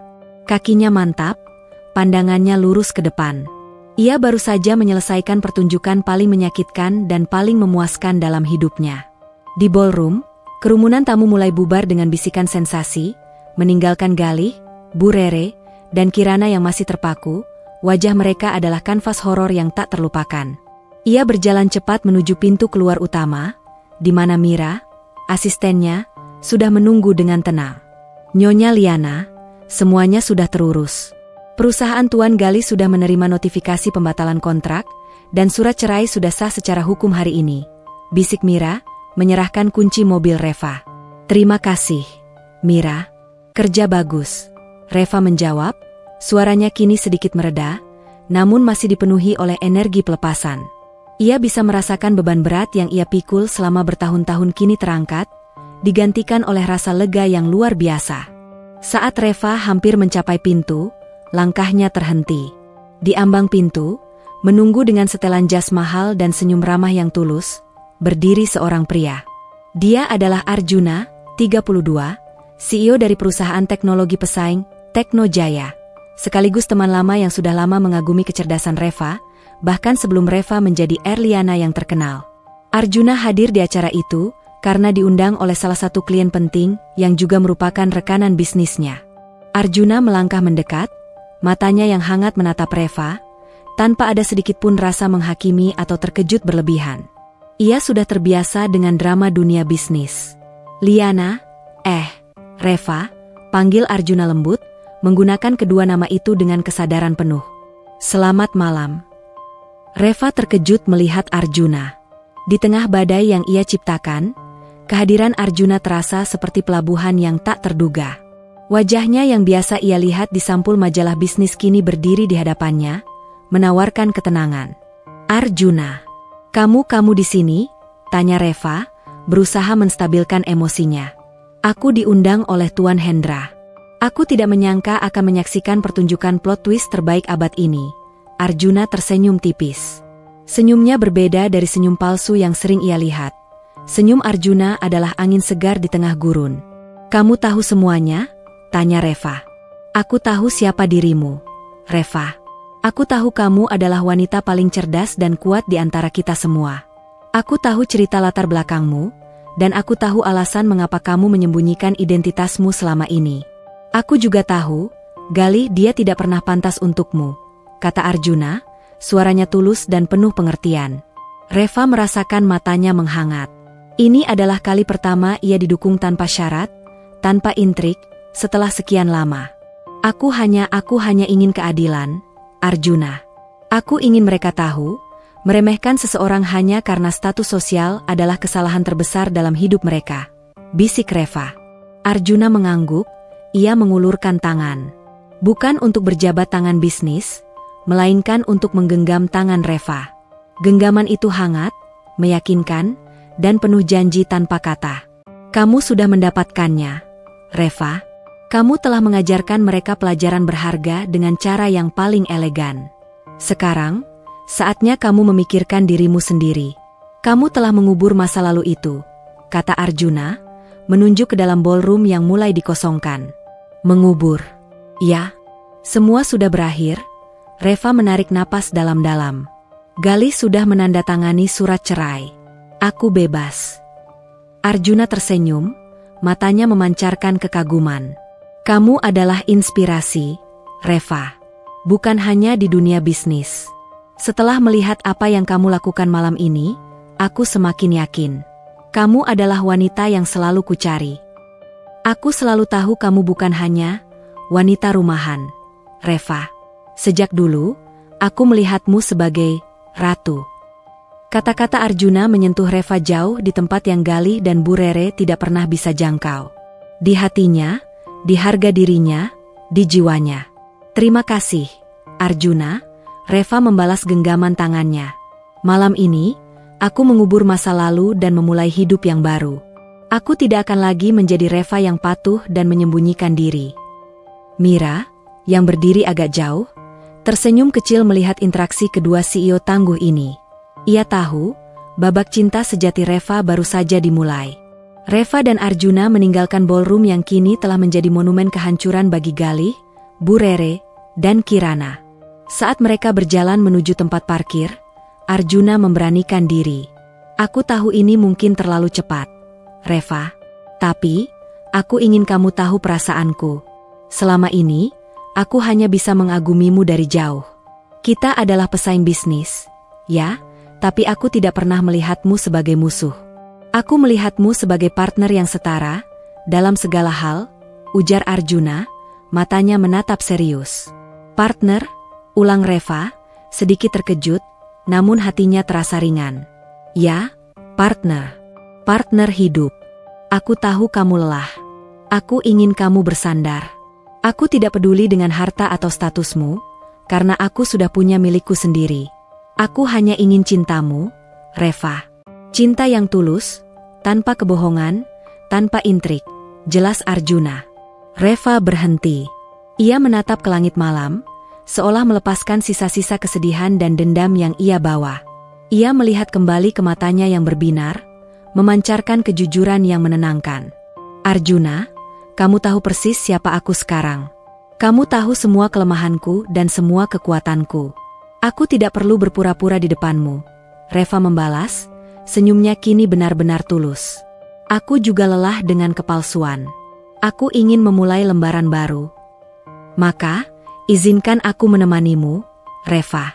Izinkan aku menjadi bagian dari lembaran baru itu, pinta Arjuna. Ia melepaskan tangan Reva untuk membuka pintu mobilnya. Saat Reva duduk di mobil mewah Arjuna, ia melihat kembali ke ballroom yang kini gelap. Ia melihat sebuah mobil derek sedang menarik mobil Galih yang mewah, sebagai bagian dari penyitaan aset karena denda kontrak yang tak terbayarkan. Reva hanya menghela napas, tanpa penyesalan. Mari kita tinggalkan semua ini, Arjuna. Aku ingin merayakan kebebasanku, kata Reva, suaranya dipenuhi harapan. Kemana kamu ingin pergi, Ratu Liana? Tanya Arjuna, menatap Reva penuh hormat. Kemana saja. Yang penting, jauh dari bayangan Galih dan Bu Rere. Jawab Reva, ia merasakan kebahagiaan itu kini mulai tumbuh. Bunga yang mekar setelah badai. 2 minggu berlalu setelah malam pertunjukan di ballroom Bintang Samudra. Dunia Galih, Bu Rere, dan Kirana runtuh seperti tumpukan kartu yang ditiup angin badai. Sementara itu, Reva menikmati babak baru kehidupannya. Babak yang dipenuhi kejujuran dan kemewahan yang selama ini ia sembunyikan. Reva dan Arjuna menghabiskan hari-hari itu dengan meeting bisnis dan makan malam pribadi, memperkuat kemitraan profesional sekaligus benih-benih asmara. Reva tidak lagi perlu mengenakan topeng. Ia bisa menjadi dirinya yang utuh. Wanita cerdas, berkuasa, namun menyimpan hati yang lembut.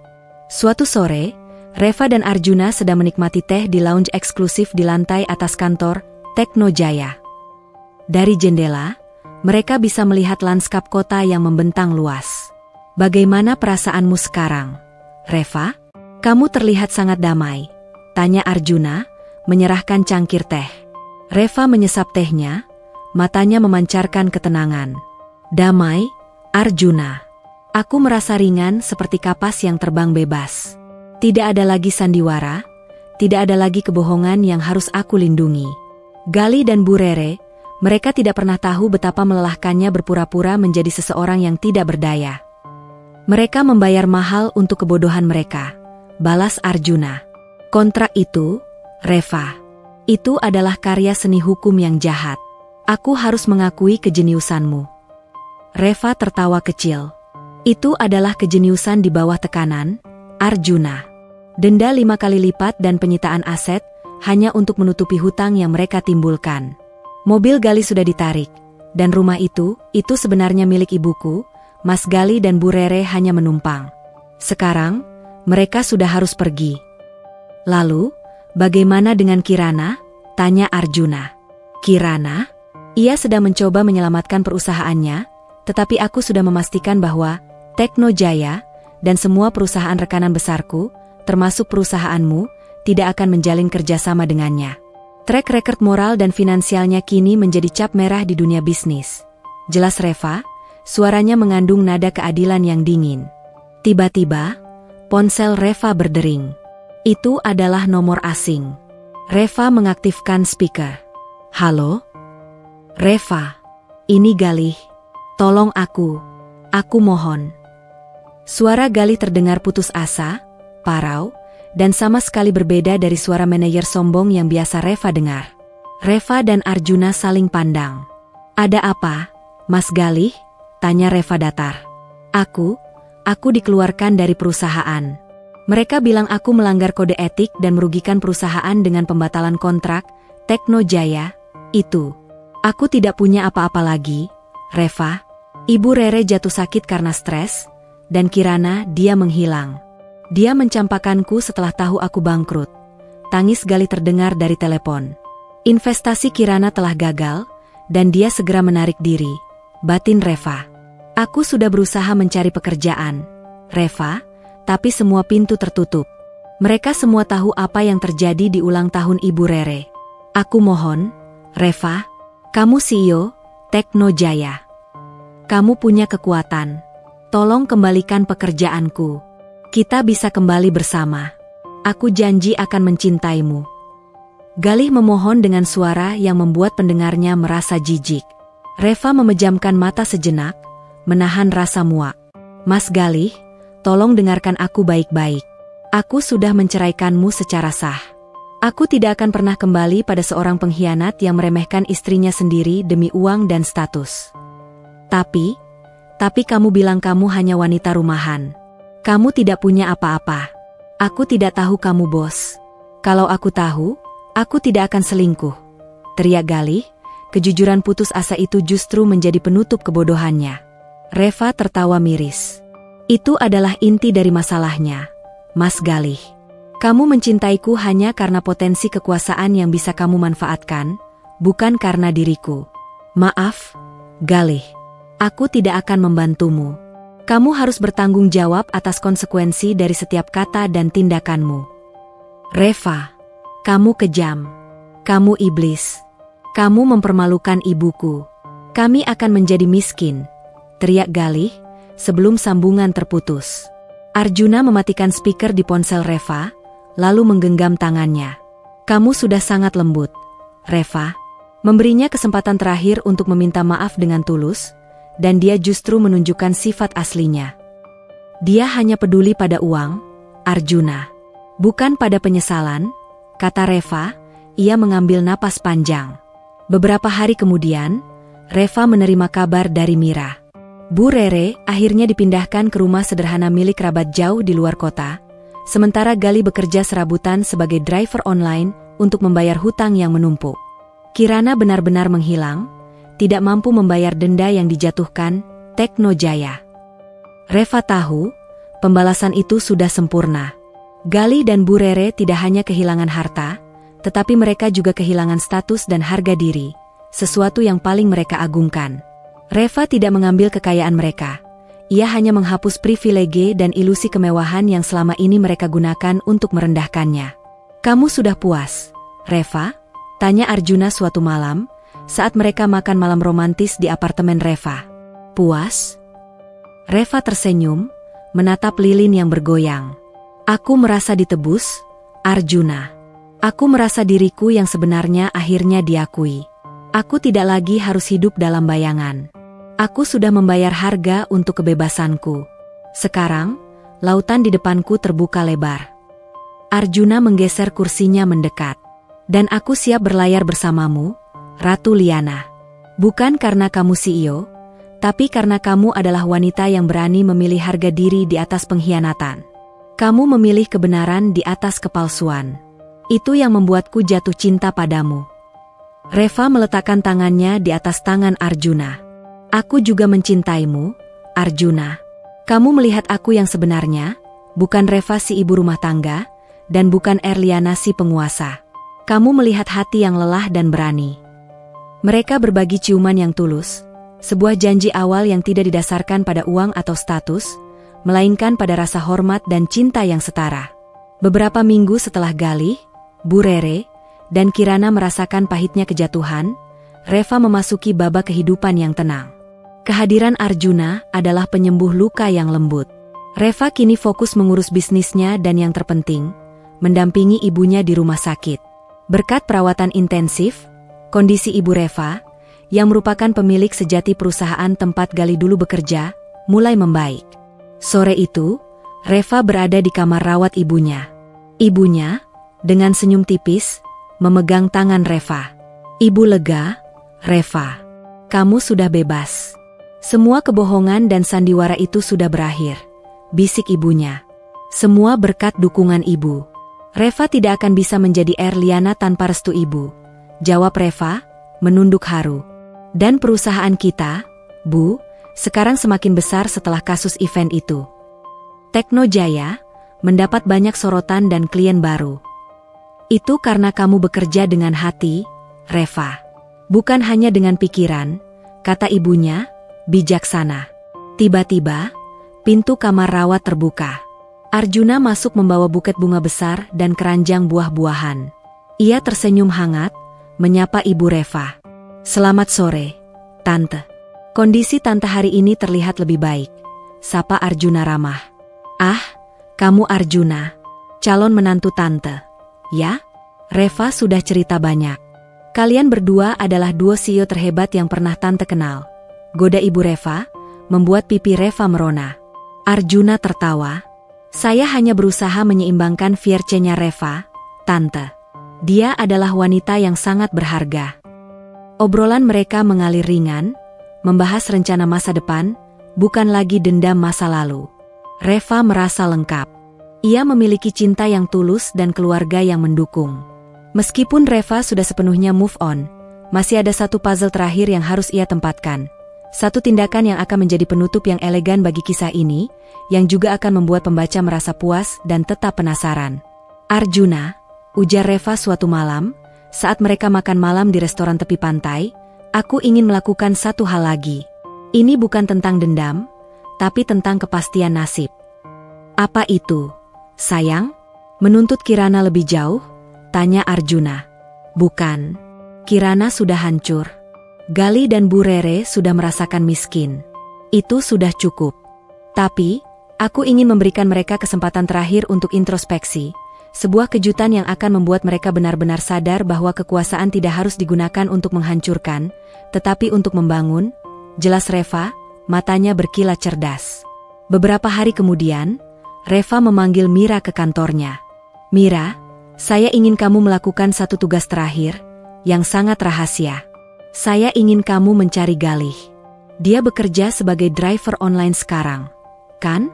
Cari dia, dan berikan dia surat tawaran kerja dari Tekno Jaya," perintah Reva. Mira terkejut. "Apa? Nyonya Liana, Anda akan mempekerjakan mantan suami yang mengkhianati Anda? Setelah semua yang ia lakukan?" "Ya, tapi bukan sebagai manajer. Tawarkan dia posisi petugas kebersihan di kantor pusat kita. Gajinya standar UMR. Ada beberapa syarat yang harus dia terima, dan yang terpenting, dia harus menandatangani kontrak kerahasiaan bahwa dia tidak boleh menyebutkan hubungannya denganku atau Bu Rere." Reva tersenyum misterius. "Lalu, apa kejutan di baliknya?" tanya Mira, semakin penasaran. Kejutannya adalah, dia akan bekerja tepat di lantai paling atas, tempat kantor Erliana berada. Dia akan melihat kemewahan dan kesuksesan yang seharusnya ia miliki, dan dia akan membersihkan lantai itu setiap hari, tanpa tahu bahwa kantor Erliana itu sebenarnya kantor mantan istrinya. "Aku tidak akan pernah menemuinya, Mira. Dia hanya akan membersihkan ruangan di luar kantor pribadiku. Ini adalah pembalasan psikologis yang paling sempurna. Dia dihantui oleh bayangan mantan istrinya yang sukses," jelas Reva. Mira tersenyum lebar. "Jenius, Nyonya Liana. Ini akan membuatnya benar-benar sadar akan kesalahannya. Sebuah hukuman karma yang elegan." "Satu lagi," tambah Reva. "Cari tahu di mana Bu Rere dirawat. Kirimkan bantuan finansial bulanan untuk biaya pengobatan dan hidupnya, tanpa menyebutkan dari mana asalnya. Kirim melalui lembaga amal, dan pastikan Galih atau Bu Rere tidak pernah tahu kalau itu dariku. Aku tidak ingin dia mati dalam kesengsaraan, aku hanya ingin dia hidup untuk merenungkan kesalahannya." Ini adalah sentuhan lembut yang Reva miliki, menunjukkan bahwa meskipun ia membalas dendam atas pengkhianatan, ia tetap memiliki hati nurani yang menghargai hubungan manusia, meskipun hubungan itu sudah rusak. Reva ingin Bu Rere sehat, agar bisa menyaksikan kejayaan mantan menantunya dari jauh. Beberapa hari kemudian, Mira berhasil menemukan Galih. Galih datang ke kantor Tekno Jaya dengan pakaian driver online yang lusuh, wajahnya kusam, penuh keputusasaan. Ia duduk di ruang tunggu, merasa sangat minder. Mira menyambutnya dengan wajah datar. "Tuan Galih, kami memiliki tawaran pekerjaan untuk Anda. Tekno Jaya membutuhkan petugas kebersihan untuk lantai eksekutif. Gaji UMR. Apakah Anda bersedia?" Galih, yang sudah ditolak puluhan perusahaan, menangis tersedu-sedu. "Bersedia? Tentu saja aku bersedia. Terima kasih. Aku janji akan bekerja keras." Galih segera menandatangani kontrak, tanpa membaca detail bahwa ia tidak boleh berinteraksi dengan pimpinan, dan ia hanya bertanggung jawab membersihkan lantai eksekutif, lantai yang sama dengan kantor Erliana. Galih tidak pernah tahu, setiap pagi, saat ia membersihkan lantai marmer mengkilap di depan pintu kantor berlapis emas dengan tulisan CEO Erliana, ia berada di bayangan mantan istrinya. Ia merasakan penyesalan yang mendalam setiap kali melihat kemewahan dan kesuksesan yang seharusnya ia nikmati, jika saja ia tidak dibutakan oleh keserakahan dan pengkhianatan. Ia menjadi penjaga pintu bagi kejayaan Reva yang ia cemooh. Reva menerima laporan dari Mira, hatinya terasa lega. Ia telah menyelesaikan semuanya, dengan keadilan dan sentuhan kemanusiaan. Di malam hari, Reva dan Arjuna berdiri di balkon apartemen Reva. Semuanya sudah selesai, Arjuna. Galih dan Bu Rere sudah menempuh jalan mereka sendiri. Dan aku. Reva menyandarkan kepalanya di bahu Arjuna. Dan kamu telah memenangkan semuanya, Reva. Bukan hanya uang, tapi kebahagiaan sejati. Arjuna memeluknya erat.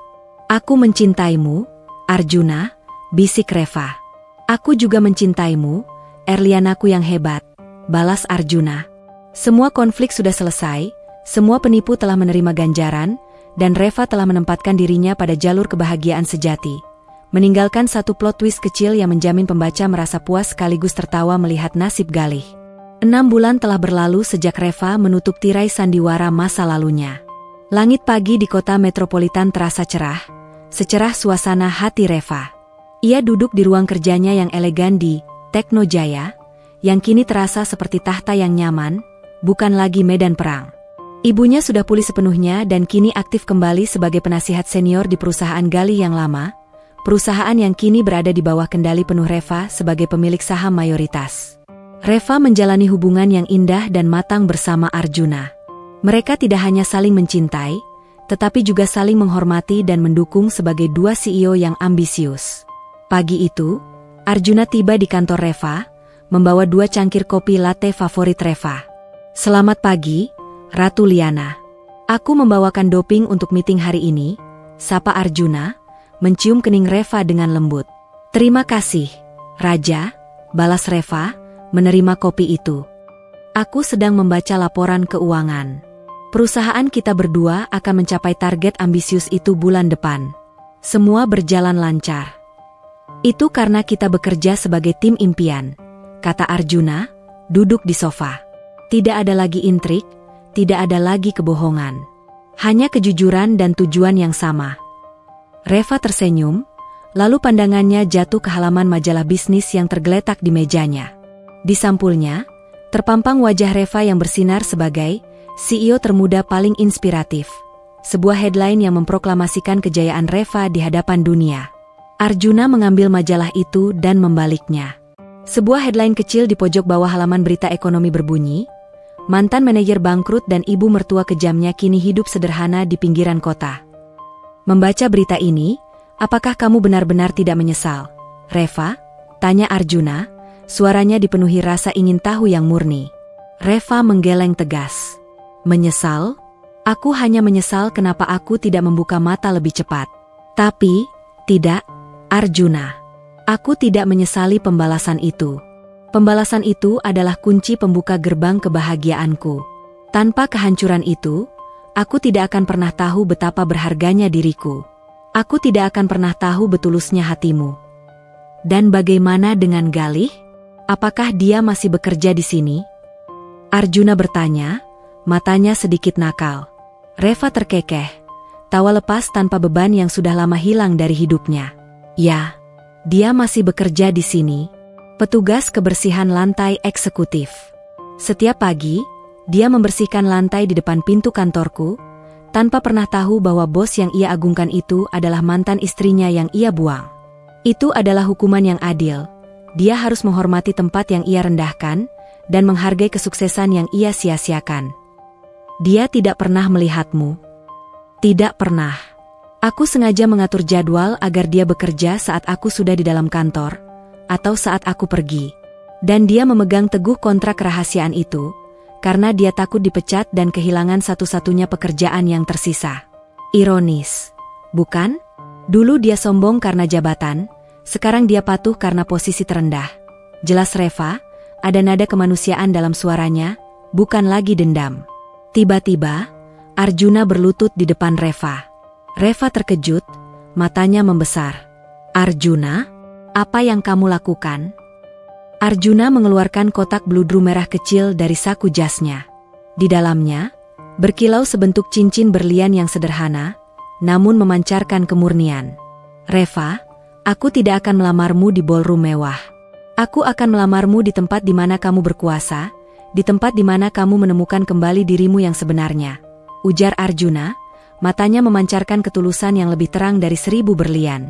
Aku mencintaimu, Reva. Aku tidak mencintai Erliana si CEO.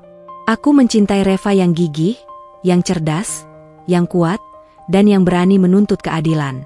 Kamu adalah inspirasi terbesarku. Maukah kamu membangun kerajaan bisnis dan kerajaan hati bersamaku selamanya? Tanya Arjuna.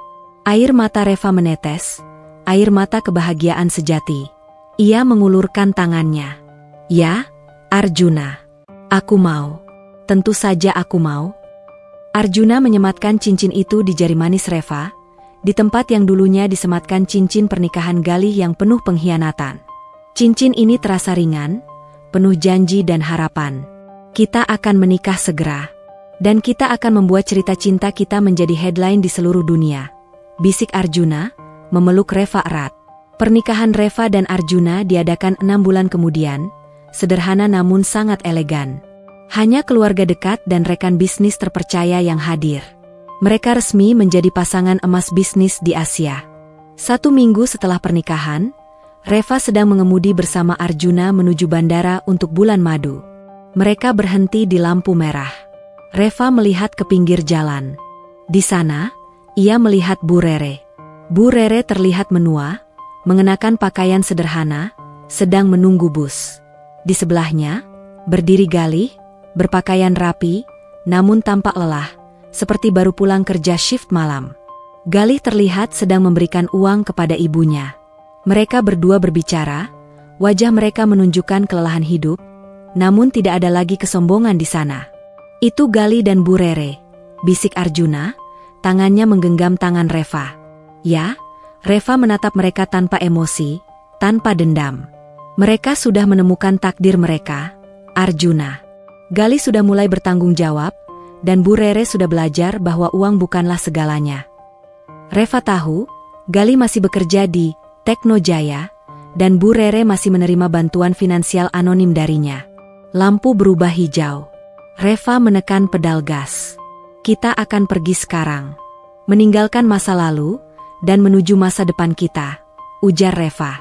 Aku mencintaimu, Reva, kata Arjuna.